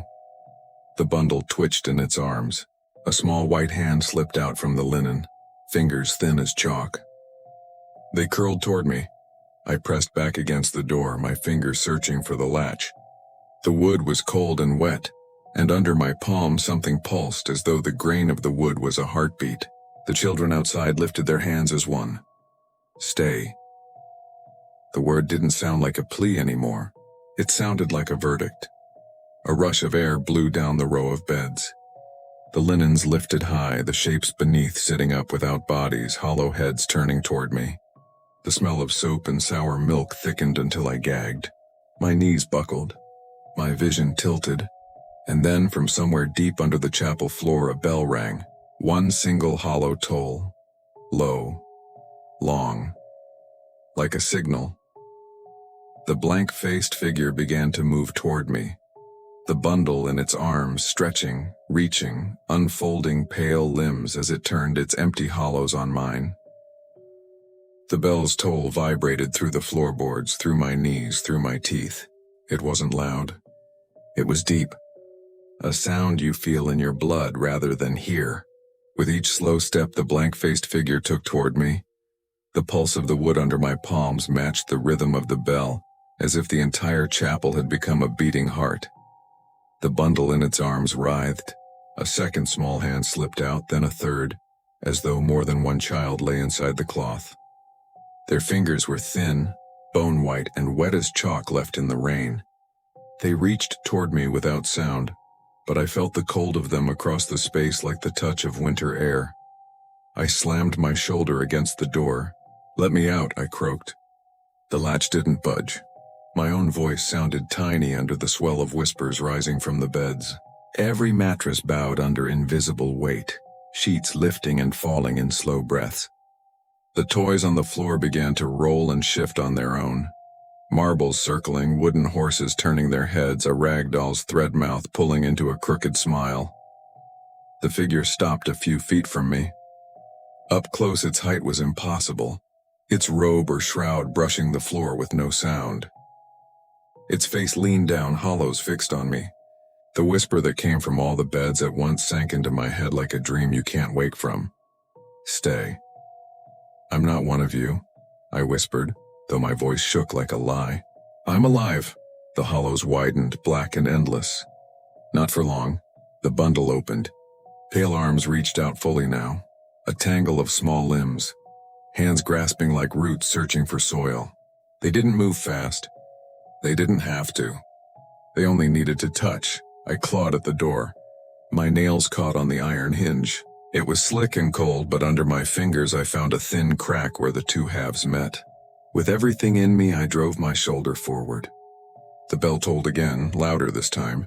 The hollows flared, and then the door gave. I stumbled out onto the chapel steps, gasping like I'd broken the surface of water. The children were gone. The lawn lay empty and pale under the moon.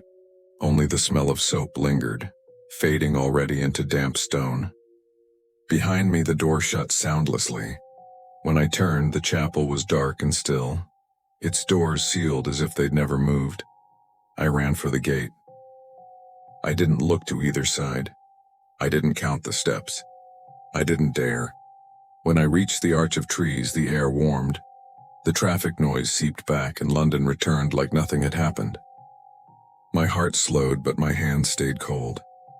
Back at my flat, I stripped off my jacket and saw the mark on my wrist. 5 small white smudges. The print of a child's hand. Each finger perfectly outlined in chalky dust. It didn't rub off. Not with soap. Not with water. When I closed my eyes, I heard the bell again. One toll, then silence, and just before sleep dragged me down, a thin voice breathed at my ear, softer than a sigh. "You'll remember us." I woke in daylight. The mark was still there. Sometimes, even weeks later, I catch a whiff of that clean, sad smell. Soap, linen, milk left too long. Sometimes, out of the corner of my eye, I see a small pale shape standing still at the edge of a crowd. And always at night, when the world goes quiet enough, I hear the faintest echo of a bell waiting to be answered. Brompton Cemetery let me leave. But it didn't let me go. Chicago nights carry a weight all their own. The city hums and burns and never truly sleeps. But sometimes when you drive far enough out, the noise thins and the darkness thickens in ways that make you notice your own heartbeat. Archer Avenue was one of those roads. Quiet, straight, lined with trees that looked too old to still be standing. I had heard the story like everyone else. Resurrection Mary, the girl in white who waits by the side of the road, asking for a ride she never finishes. I never thought I'd be the one to see her. It was late when I left the bar, later than I'd planned. The streets in the city were still bright, but as I turned onto Archer, the neon fell away. My headlights carved 2 narrow tunnels of light, and everything else was shadow. I kept the radio on low, but even that felt wrong, so I turned it off. The silence that replaced it felt like it had been waiting. The first time I saw her, I thought she was just another hitchhiker. A young woman stood on the shoulder, her arms wrapped tight around herself like she was cold, though the night was warm. Her dress was pale, long, the kind you'd wear to a dance decades ago. The hem stirred faintly in a breeze I didn't feel. I slowed before I thought about it. My window rolled down halfway. "Do you need a ride?" I asked. She looked up. Her face was pale, too pale, but beautiful in a way that made my throat close. Her eyes caught the headlights like glass, but instead of shining, they seemed to drink in the light. She nodded once, slow and grateful. I leaned over and popped the passenger door open. She slid inside without a sound, her dress whispering against the seat. The air changed the moment the door shut. The car felt colder, though I hadn't touched the AC. My breath fogged faintly, a trick of condensation maybe, but wrong for July. "Where are you headed?" I asked, forcing my voice to stay casual. She turned her head slowly, her hair brushing her shoulder, and pointed down the road. Not a word, just a gesture. Her hand was small, delicate, but her nails were dark with something I didn't recognize. I nodded, put the car in gear, and started forward. For a few minutes, it felt almost normal. She sat with her hands folded in her lap, staring out the window. I risked a glance and caught her lips moving silently, as though she were speaking to someone who wasn't there. My skin prickled. "So what's your name?" I asked, because silence was worse than noise. She turned to me then. Her lips parted, and the sound that came out wasn't a word. It was a sigh, long and low, like a gust through dry leaves. I gripped the wheel tighter. My headlights swung over the cemetery gates as we rounded the bend. Tall iron bars, stone pillars, and behind them rows of graves gleaming white in the moonlight. Her hand lifted. She pointed again, this time directly at the gates. My chest tightened. "You live nearby?" I asked, though the words were ridiculous the second they left me. She shook her head once and slow. Then her hand pressed against the cold window, leaving a faint mark, 5 perfect fingers in mist. The gates loomed closer. My pulse pounded. I eased the car to the side of the road. "Is this where you're going?" She turned those glassy eyes on me, and for the first time I saw her mouth form words clearly. "Home." I blinked. She was gone. The passenger seat was empty. The door still closed. The air still cold. And on the inside of the glass, her handprint lingered in mist, fading slowly as though the heat of the living world was finally pushing it away. The silence after she vanished was heavier than her presence had been. The passenger seat looked too empty, too wide, the fabric still faintly indented as if her weight hadn't yet decided to leave. My hands clamped the steering wheel, knuckles pale, and for a moment I couldn't breathe. The only proof she'd been there at all was the handprint fading on the glass, the ghost of her fingers evaporating into the night. I told myself to drive. Just drive. I slammed the car back into gear and rolled away from the gates, tires crunching on gravel at the edge of the road. But the headlights didn't feel strong enough anymore. The trees leaned closer, the shadows heavier. I flicked the high beams, and for an instant they flared off iron. The tall bars of the cemetery fence running alongside me, endless, keeping pace like ribs of some giant thing. I pressed harder on the gas. The speedometer climbed, but no matter how fast I went, the fence seemed to stretch on. I glanced once at the rearview mirror and wished I hadn't. She was sitting in the back seat, my chest locked, my breath snagged sharp in my throat. She sat perfectly still, hands folded in her lap, her pale face reflected in the glass of the window. Her eyes met mine in the mirror. For the first time she smiled. It wasn't cruel. It wasn't warm. It was the kind of smile you give when you've been waiting a long, long time and the wait is finally over. I swerved, tires screaming, the car fishtailing before I wrenched it back straight. "What do you want?" I shouted, voice ragged, useless. She tilted her head slowly, her smile fading, and lifted one finger. She pointed toward the side window. I risked a glance. The iron bars of the fence were gone. The gate stood open, black as a throat, moonlight spilling across rows of pale stones. I hadn't turned. I hadn't slowed. But somehow I was facing it again. The car nosing toward the open mouth of Resurrection Cemetery. I slammed the brakes. The car shuddered, stopped inches before the gate. My breath came fast and shallow. When I looked into the mirror again, the back seat was empty. I leaned forward, forehead against the wheel, whispering curses, prayers, anything that might glue my mind back together. I thought of starting the car again, reversing, leaving the city that night. But then I heard it, the knock, soft, sharp, 3 times, against the passenger side door. I jerked upright, staring at the glass. Her face looked back at me, pressed close to the window, pale skin glowing in the moonlight.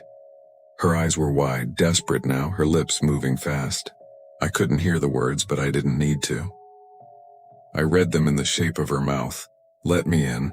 I shook my head, hands gripping the wheel, whispering, "No, no, no," like it was a spell. Her expression twisted, the first flicker of anger, the hollows under her eyes darkening. The knocking grew harder, louder, rattling the frame. Her hair whipped around her face, though the air was still. And then her hand pressed flat against the glass again, leaving that same 5-fingered frost. The lock on the passenger door clicked. I hadn't touched it. The handle twitched once, twice, as if someone inside had tried to open it. My heart slammed against my ribs. I reached across and shoved the lock down, but the instant I pulled my hand back, it clicked up again on its own. Her voice slid into the car, thin as wind through a crack. "Please." It was soft, fragile, the kind of voice you don't ignore. My chest ached with it, with the longing in it. Every instinct screamed to keep that door shut. But another part of me, the part that wanted to believe she was just a lost girl, a lonely passenger looking for a ride, wanted to give in. I pressed my hand hard against the lock. My palm burned with cold, her lips touched the glass. Her eyes rolled upward until only the whites showed. And in a whisper sharp as broken glass, she said, "You promised me a ride home." The door clicked open, the passenger seat sighed under invisible weight, and the car went dark. The headlights died first. One moment the road ahead glowed white, the next it was swallowed whole, leaving only the faint silver wash of moonlight. The dashboard lights followed, blinking out one by one until the car sat in a silence so deep I could hear the blood rushing in my ears. I didn't dare move. My hands clutched the steering wheel, slick with sweat, while the air inside the car grew colder and colder until every breath felt like shards of ice. The passenger seat creaked softly, shifting under weight I could not see. I whispered, "Please, just leave me." My voice cracked, raw with fear. That was when the radio came on. Not music, not static, a voice. A woman's voice, faint and thin as though it came from another room. She was singing. A slow, sad melody. Something old. Something from a dance floor that no longer existed. The notes floated through the car, bending the silence around them. My chest tightened as though my ribs were being wound tighter with every sound. I turned against every instinct and looked at the passenger seat. She was there. Mary. Her dress glowed faintly in the dark, her hands folded neatly in her lap. Her hair hung straight and still, and her head turned slowly until her pale face tilted toward mine. Her eyes caught what little moonlight there was, and for a heartbeat I felt trapped in them, pulled down into endless glass. "You promised," she whispered. My throat locked. "I didn't, Her hand lifted, trembling, delicate. She pointed again, not at me this time, but out through the windshield. My eyes followed. The gates of resurrection stood before us, wide open. Beyond them, rows of gravestones gleamed like broken teeth in the dark. The road I had driven a dozen times had folded itself back here again, as if there was no way forward except through. The singing from the radio faded. The silence rushed back in, thick and absolute. Her voice slid close to my ear, though she hadn't moved an inch. "Take me home." I don't know why I did it. I don't know if I even had a choice. My hand shifted to the gear stick. My foot pressed the pedal. The car rolled forward, slow, obedient, as if someone else guided it. We passed under the iron gate. The air changed instantly, pressing down heavy, damp cold. The wheels crunched gravel. Shadows leaned across the path. I knew where she wanted to go. I didn't need her finger to point anymore. The car turned of its own accord, following the winding road deeper into the graveyard. Finally, it stopped. We sat before a tall stone marker, its surface pale in the moonlight, covered with small gifts, wilted flowers, coins, beads. I recognized the name carved there. Mary, the grave of the girl whose story had haunted Chicago for nearly a century. Beside me, the seat sagged as she shifted. Slowly, she leaned toward the glass, pressing her hand against it once more. The frost bloomed under her fingers, spreading across the window in delicate spiderwebs. She whispered something too soft for me to catch. I leaned closer without thinking, her face turned toward mine. Her lips brushed the air near my cheek, so close the cold seared my skin. Then she was gone. The seat sprang back, empty. The air warmed in a rush. The headlights flicked on, bright and sudden, stabbing the night. The radio hissed and died. My chest heaved with breath I hadn't realized I'd been holding. The car door beside me clicked shut. I hadn't heard it open. I stared at the grave, my heart thundering, my hands trembling against the wheel. The frost on the glass lingered for a long time, the outline of her hand slowly fading as the heat of the world reclaimed it. I drove out of Resurrection Cemetery without looking back. But even now, sometimes on quiet nights I hear the sound of someone shifting in the back seat. Sometimes in winter, a handprint blooms on the inside of my window though the heater's running full blast. And once, only once, I caught her reflection in the rearview mirror, smiling, waiting for me to keep my promise. Savannah looked soft at dusk, like someone dropped gauze over the streets and let the humidity do the rest. The river air moves slow. The Spanish moss drips from the oaks in long gray sighs, and every brick seems to remember something you'd rather forget. I came to Bonaventure because people told me it was beautiful. They said the light there is kind. They said the cemetery feels more like a garden than a graveyard. They weren't lying. Beauty lives here, but so does a sound. I heard the bell before I saw the gate. It was only one note at first, low, hollow, as if someone struck iron underwater. The kind of sound you don't receive with your ears so much as with your ribs. I stopped on the sidewalk and waited for a second strike, a chime to make the first make sense.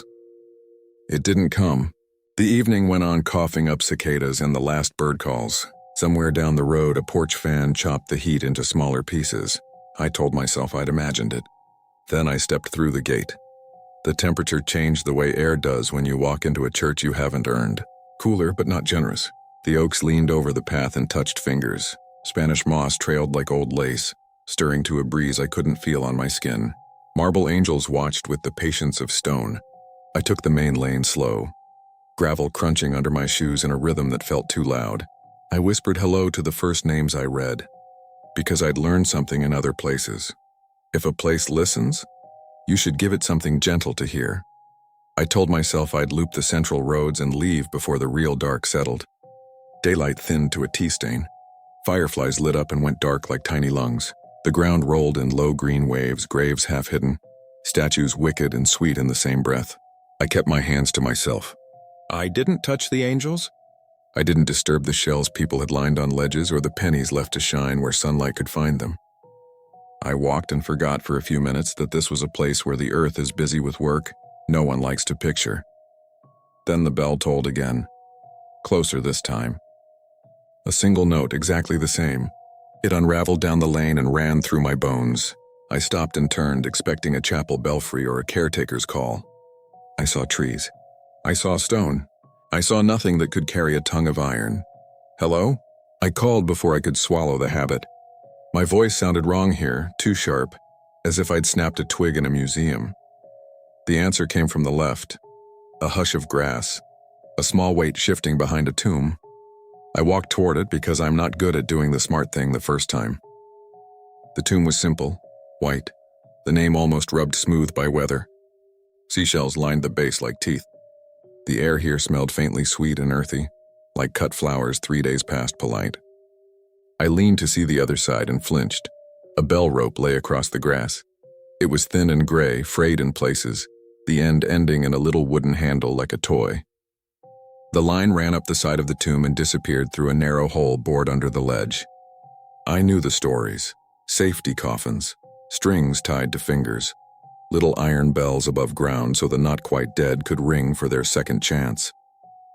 The Victorians loved to fear with hardware. I told myself it was a restoration piece, a historical prank, a setup for a tour guide's joke. The rope moved, only an inch. A tug small enough to deny. The handle rolled and settled. I waited, nothing. I bent very slowly and touched the frayed line with 2 fingers. It was dry, cooler than the air. I meant to lift it a little to prove it was slack. The rope twitched under my skin like a string with a fish on the far end. I dropped it and stepped back so fast my heel slid in sand. My shoulder brushed the angel on the neighboring grave. Stone kissed bone. I muttered an apology to both of us and steadied myself. The oak above me rustled without wind, moss sighing like hair through fingers. Is anyone there? I said softer. Do you need? The bell tolled a third time. Not from this grave. From deeper in. The sound floated through the trees, down the long green alleys, patient and exact. Far away, another answered, fainter, older, as if it were waking from the bottom of a well. I should have left. I knew that. But Bonaventure has a way of making your feet agree to things your head will regret. I followed the sound along a curve of path that skirted the bluff above the water. The river moved black and wide under the last of the light. In the branches, birds negotiated their night in sleep-sour voices. The bell tolled again. I counted the seconds between the notes and failed because they weren't seconds. The pauses had a life of their own, breaths spaced by a chest that didn't need air. I turned a corner and saw the little white statue everyone photographs. The girl in the dress with one hand lifted, palm open as if weather had surprised her mid-gesture. Gifts crowded her, pennies, shells, toys faded by sun, a ribbon brittle to dust. Someone had set a small silver bell at her feet. It didn't move. It didn't need to. The rope tied to the iron cross behind her did. It gave the slightest shiver, enough to make the hair lift on my forearms. "Don't," I said, and I didn't know if I was warning myself or asking whoever pulled to stop. A voice answered behind me, not out loud, not in my ear, in the softest place my mind keeps for hard things. "Listen." I closed my eyes because I couldn't bear to have them open for whatever would come next. The cemetery breathed. The oaks settled their weight. A firefly popped a little green heart into the dark. Then the bell rang again, and this time the note did not end. It stretched, a thread pulled longer, until the world around it thinned and showed the shape of something beneath. A room without a roof, a bed under earth, fingers curling around a rope, nails tapping wood. The bell's throat shuddering open above ground. The sound wasn't just a sound. It was a story repeating itself for anyone gentle enough or foolish enough to stand still. I opened my eyes. The rope at the iron cross tightened.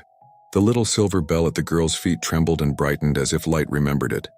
The voice spoke again where thought meets breath. "Someone is calling. Will you answer?" The oaks leaned closer and the moss fell in murmurs around my shoulders like a shawl I hadn't earned. My mouth was dry. My hands were cold. I took one step toward the rope and felt the ground give a little under my heel, as if the earth had just shifted to make room. From somewhere far down the lanes, a second bell woke and struck the same note, and then a third, and suddenly Bonaventure was full of clocks that had never met agreeing on a time none of us could read. The air inside Bonaventure thickened with every strike. The bells didn't toll in order. They bloomed and fell in different corners of the cemetery, sometimes near, sometimes far, each note rolling through the moss like a breath pulled too deep. I stood between the girl's statue and the silver bell at her feet, my body stiff, my heart slamming in rhythm I couldn't match to the sound. The rope swayed again. Not in the breeze, there was none. It moved with a deliberate rhythm, as if someone below had gathered what strength remained and chosen this moment. The silver bell chimed once, light and clear. The sound should have been sweet. It wasn't. It carried hunger, need, the terrible insistence of someone who refuses to be left behind. I whispered, "I hear you."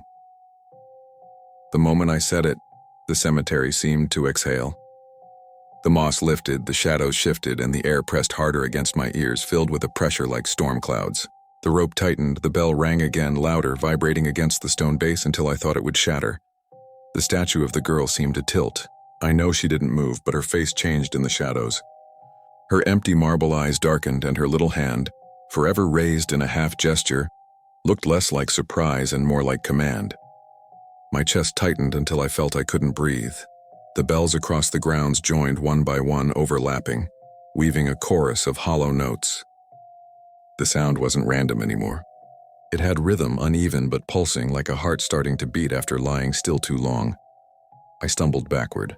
My heel caught on a stone and I went down hard on the grass. My hands pressed into the damp earth and it pulsed beneath me. Not a trick of my pulse, not imagination.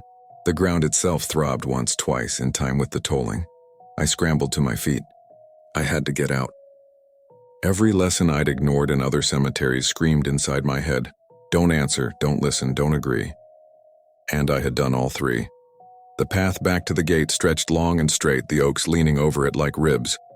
The light at the end, street lamps, safety, flickered faintly, as though it too was unsure. I forced myself forward, each step heavy, the sound of the bells rolling behind me, following me, pushing me. Halfway down the lane, the air shifted. The bells stopped. The silence that replaced them was worse, It pressed against my skull, hot and close, filled with the memory of noise but no relief. I slowed, my body trembling with the sense that something had stepped close behind me. My skin prickled as if breath tickled my neck. I turned. The path was empty. The girl's statue was hidden now by distance and shadow. The moss swayed lightly, though no wind stirred. For a moment I believed I had imagined it all. My chest eased and I let out a shuddering breath. Then the bell right behind me rang. Sharp, violent. The sound stabbed through my skull and into my spine. I spun so fast I nearly fell. A small iron bell dangled from a branch overhead. Its rope frayed, its clapper swinging though nothing had touched it. The moss shook around it like hair lifted by unseen fingers. The note didn't fade this time. It stretched thinner until it broke like glass. And from the space it left came whispers, not words. Not yet. Just the sound of breath where no breath should be. The hush of lungs that hadn't filled in a century. The exhale of dirt disturbed by something moving beneath. I ran. The gate came into sight, the black iron shining faintly in the weak glow of the street beyond. My shoes slapped gravel. My lungs burned. Behind me, the bells crashed again, all at once this time, the sound chasing me, swallowing the night. I slammed through the gate and didn't stop until I hit the road. Cars hissed past in the distance. A dog barked. Life returned in a rush, too loud, too ordinary. I bent over, gasping, hands on my knees, sweat cold on my skin. For a long minute I stood there, staring back through the gate. Bonaventure looked silent and serene again, a postcard of southern beauty under moss and moonlight. No bells, no whispers, no pulsing ground. And then I noticed something that turned my stomach to ice. The silver bell from the girl's grave lay just inside the gate, as if it had rolled there by itself. The handle faced me, waiting, inviting my hand to take it. I turned away. I didn't touch it. But when I finally made it back to my hotel room, a sound followed me into sleep. A faint toll, hollow and steady, ringing not in my ears but inside my chest. Sleep didn't bring rest that night. It brought the bell. In my dream I was lying in my own bed, yet the sheets had the texture of damp moss. The ceiling above me sagged with weight as if heavy branches pressed against it. And somewhere close, too close, the bell tolled. Not from outside, not from the street, not even from the cemetery. From inside me. The sound echoed in my chest, vibrating my ribs like the bars of a cage. Each strike came slower, longer, as if someone else controlled my breath, forcing it to match the rhythm. I woke with a gasp, clutching my sternum. The room was dark, the hum of the air conditioner steady, but under it I swore I still heard the bell's hollow voice, as if the dream hadn't ended. I stumbled to the mirror. My face looked pale, wet with sweat, but what stopped me was lower. A faint red circle etched around my chest, as if an invisible rope had been tied there, snug enough to leave its mark. I didn't go back to sleep. The next morning I drove out of Savannah, refusing to look back. I thought distance would dissolve it. But the bell had no use for miles. In a diner halfway to Atlanta, my coffee cup rattled against the saucer in a rhythm I recognized. At a gas station, the wind pushed a loose sign into motion, clanging once perfectly like a toll struck for me alone. By nightfall, I was exhausted enough to convince myself it was coincidence. Bells ring everywhere, don't they? Church towers, door chimes, schoolyards. I checked into a roadside motel, pulled the curtains shut and sat on the bed with my bag still zipped, telling myself it was over. Then came the knock. 3 sharp raps on the wall behind the headboard. I froze, waiting for the sound of a neighbor, a TV, anything that made sense. The knock came again, heavier, followed by the faint, metallic clatter of something swinging. I pressed my ear to the wall. The toll rang from inside it. Low, hollow, familiar. My hand shook so badly I almost dropped the phone, dialing the front desk. The clerk swore no one was in the next room. I didn't argue. I just hung up and sat in silence until dawn. The bell tolling once every hour exactly. Never early, never late. It's been weeks since I left Bonaventure, but I've stopped counting days. The bell still follows me. Sometimes it rings in the distance, sometimes in objects that shouldn't hold sound. The hollow of a cupboard, the pipes in the bathroom, the walls of whatever place I try to call safe. Each note arrives heavier, closer, as if the toll is working its way deeper, from the world around me into the marrow of my bones. Last night, I woke at 3 a.m. to find the little silver bell from the cemetery sitting on my nightstand. I never touched it. I never carried it out. But there it was. Handle turned toward me, rope coiled neatly like it had been waiting. It hasn't rung yet, not with my ears anyway. But when I press my palm against my chest, I can feel it trembling there inside me as if one day very soon it will toll from within and I will finally understand what Bonaventure meant when it asked me to listen, 'cause I know the truth now. That cemetery isn't haunted by the dead. It's haunted by the sound of the living. All those who were buried too soon, too silent. Their bells never answered. And one night when my own toll comes, I think the others will join in, and I'll be one more note in the chorus that never ends. I told myself I'd seen enough cemeteries to feel brave anywhere. That was the lie that got me on the train to Kootenahora, sitting with my backpack against my knees watching winter fields peel past the window like pages. People call Sedlec Ossuary the Bone Chapel like it's a nickname. But the truth sits in the open. It is bones. Walls of them. Pyramids, chandeliers, garlands. Human skeletons turned into decoration the way ivy is in gentler places. I'd seen the photographs online. Tourists smiling under a chandelier made of femurs while guides cracked soft jokes to keep the air light. I thought the darkness there would be the kind you can leave behind at the door. I was wrong. Darkness like this gets into your throat and teaches your breath a slower rhythm.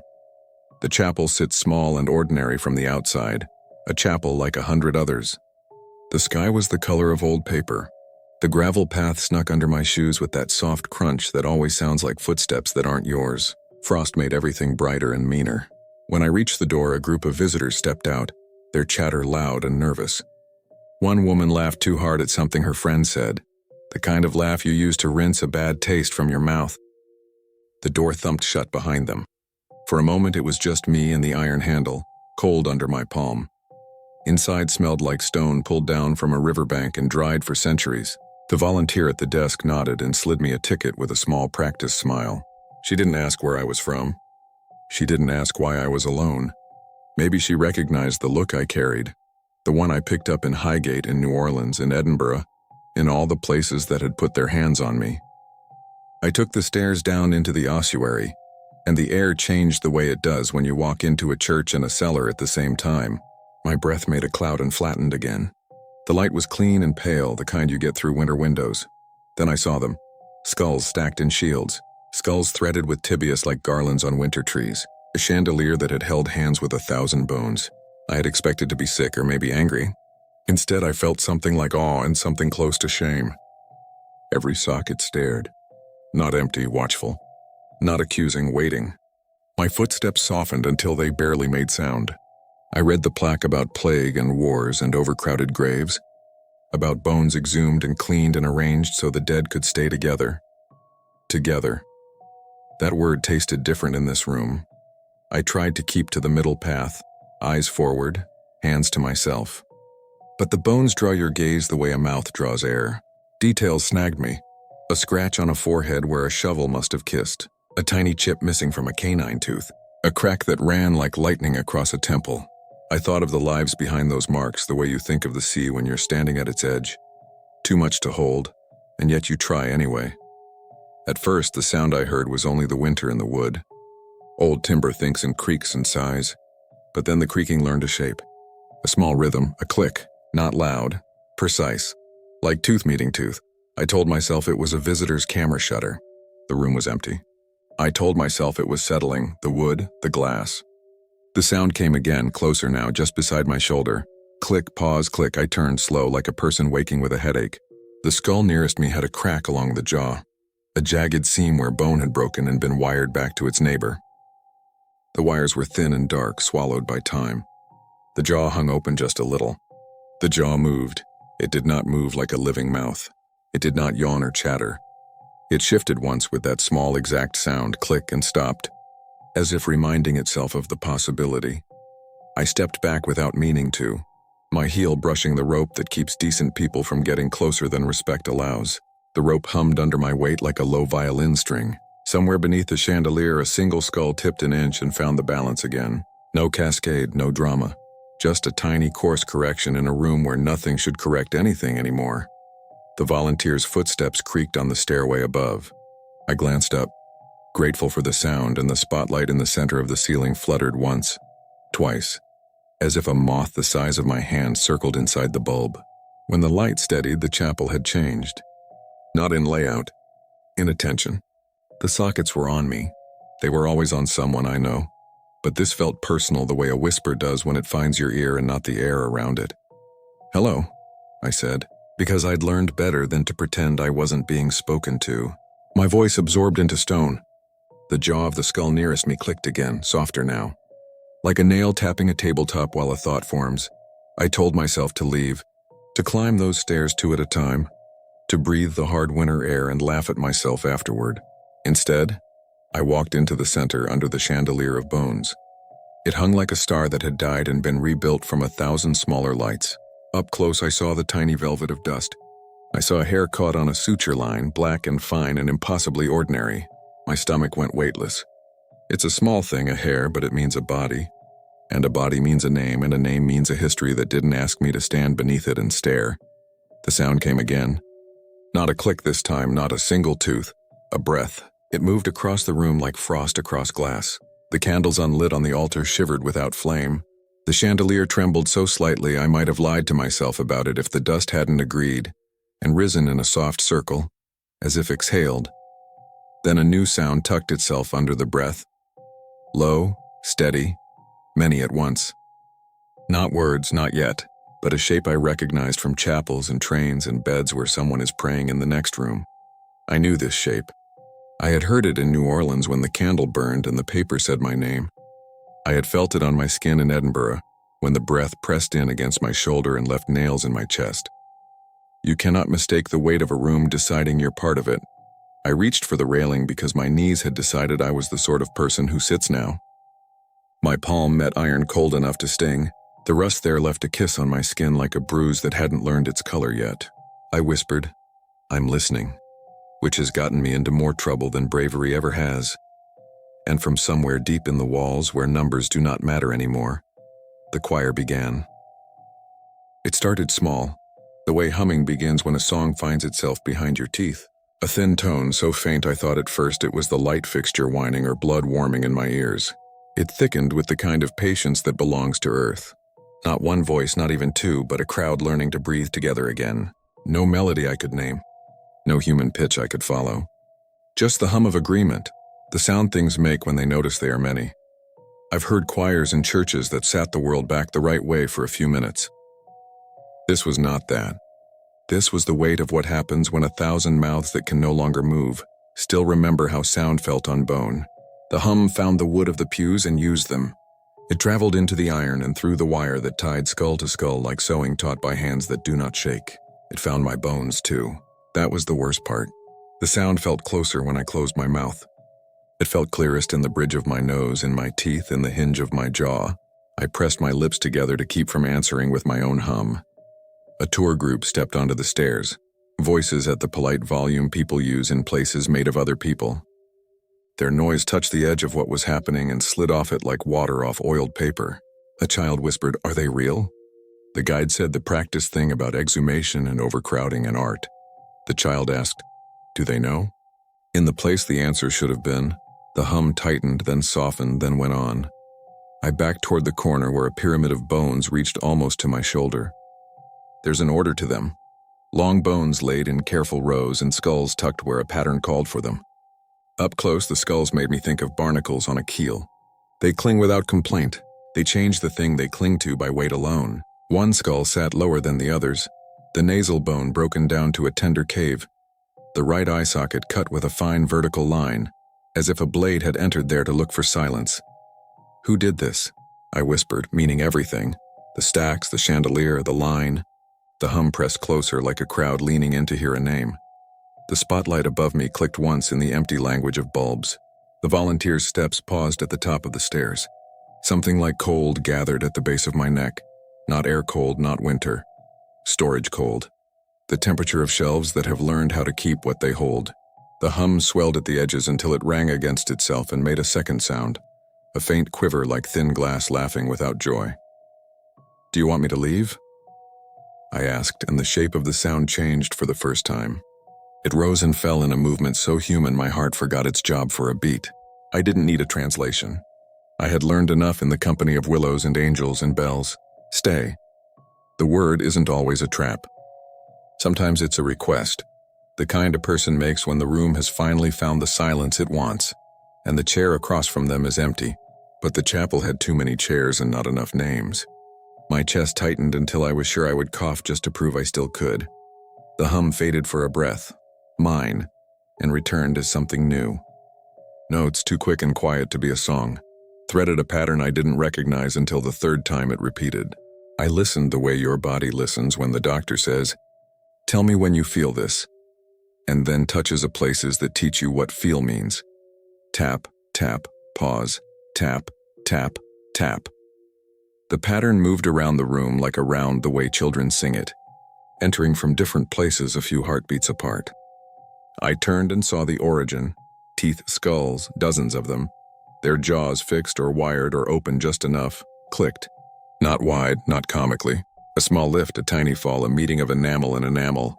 The sound was part metronome and part rain against a window you cannot shut.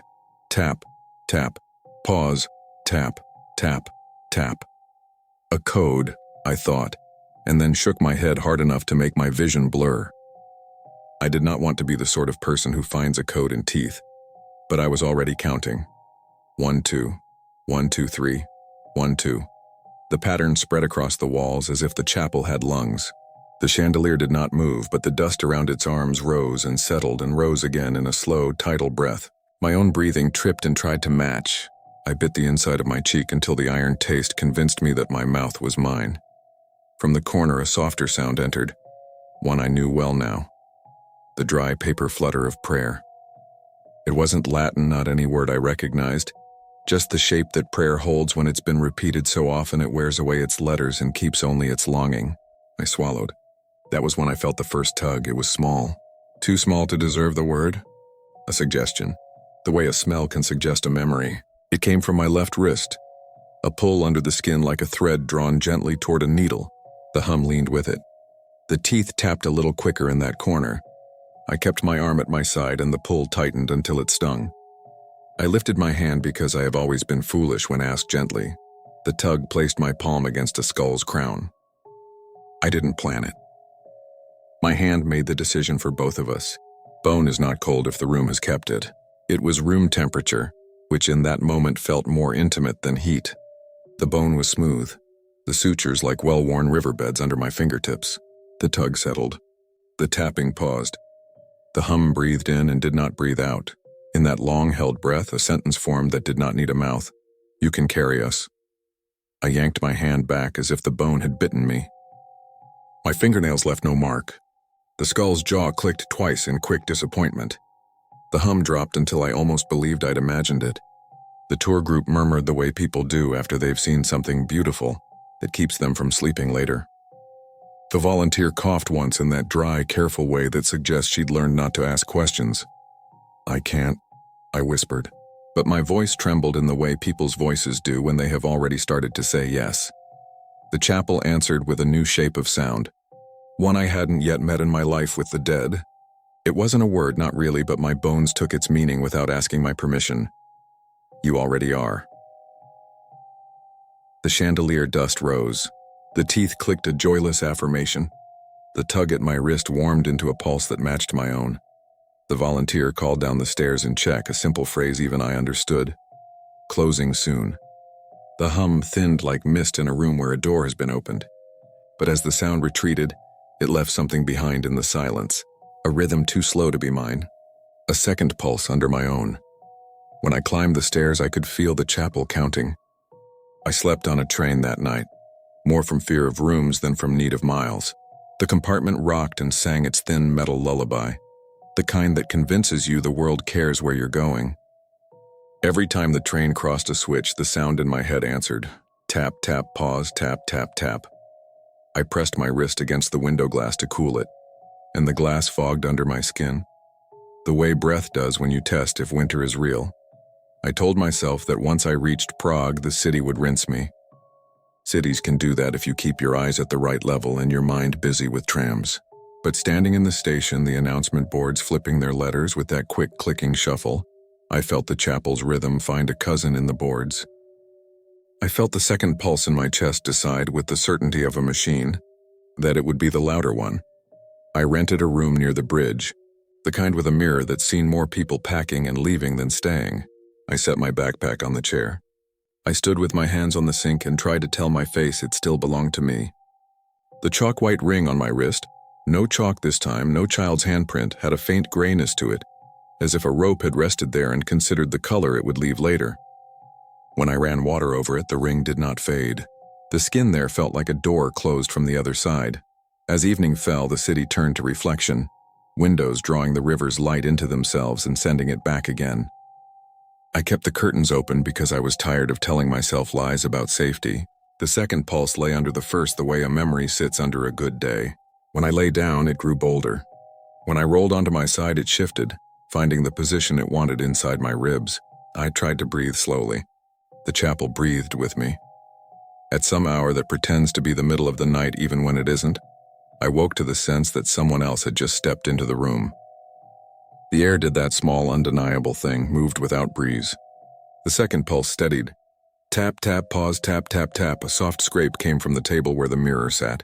Not metal, not wood. Enamel touching enamel. I didn't want to turn. The hum gathered near my ear like a whisper that's decided it will be a voice now. I turned anyway because fear is a broken compass that always points back to the thing you should avoid. The mirror did not show me in the bed. It showed a low stone room. It showed a chandelier heavy with bones. It showed dust rising in a ring as if breath had its own weather. In the lower right corner of the glass, partly hidden by the mirror's warped edge, lay a skull turned just enough to look into the silver. A fine black hair crossed its forehead, caught on a suture like a string on a nail. I pushed to sitting without feeling my legs move. No, I said and meant it at last, the word thick as bread in my mouth. I won't. The mirror fogged with a circle of damp that wasn't mine, and in the gray a shape formed, the suggestion of a hand. It wasn't a child's this time, and it wasn't a woman's elegant, dangerous palm. It looked like what it was. Human, ordinary, tired. The kind of hand that ties wire around bone because someone told it to, and then keeps tying because no one came to say stop. You don't belong to me, I whispered, though I wasn't sure if I was speaking to the chapel or the person who had made the chapel sing. The second pulse in my chest slowed. The room listened. The mirror cleared. The skull inside it did not move. The teeth tapped once, twice, and were still. The breath came then, not the chapel's, not the volunteers', not mine. A single exhale with the weight of a winter afternoon. My eyes filled without permission. Grief acts like a key even when it doesn't fit any lock. The hum returned, barely sound at all now, and arranged itself around a sentence that arrived with the patience of, "Stone, we cannot leave." I closed my eyes, because there was nothing to answer that with except a truth that would insult both of us. I can. Silence. Held the room together for a long time. Then quietly, respectfully, with the small grace of a bow offered from a distance, the second pulse softened and sank until it became something else. Faint, steady, present. A thread through cloth instead of a seam trying to split it. I slept in starts after that. The mirror stayed a mirror. The tapping did not return. When morning came, the ring around my wrist still circled my skin, but in daylight it looked less like a noose and more like a string tied by someone kind to keep me from forgetting what I knew last night. I took the first train out. The winter fields flipped past, patient and ordinary.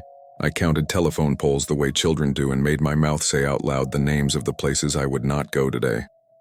Kutna Hora was not on the list. Neither were any of the other names that have learned my breathing. Weeks later, the second pulse still visits. It comes when the house is quiet and the light is thin. On buses, in hotel hallways, in lines at airports where glass makes a room forget that outside exists. It doesn't force me. It reminds me, tap, tap, pause, tap, tap, tap. The timing has loosened, though. Sometimes there's a longer pause. Sometimes I forget to count and realize I've been walking in rhythm with it for 10 minutes and didn't notice. On my desk sits a small postcard from the ossuary gift shop, bought in a moment when I thought souvenirs might be armor. The chandelier hangs in the picture with all its terrible beauty. A single speck sits on the glossy paper where dust settled while the stack waited for someone like me. When the room is very quiet, I can hear the chapel's choir the way you hear the ocean in a shell you know is only dry calcium. The sound is not a trap now. It's a testimony. The Bone Chapel never asked me to fix what it holds.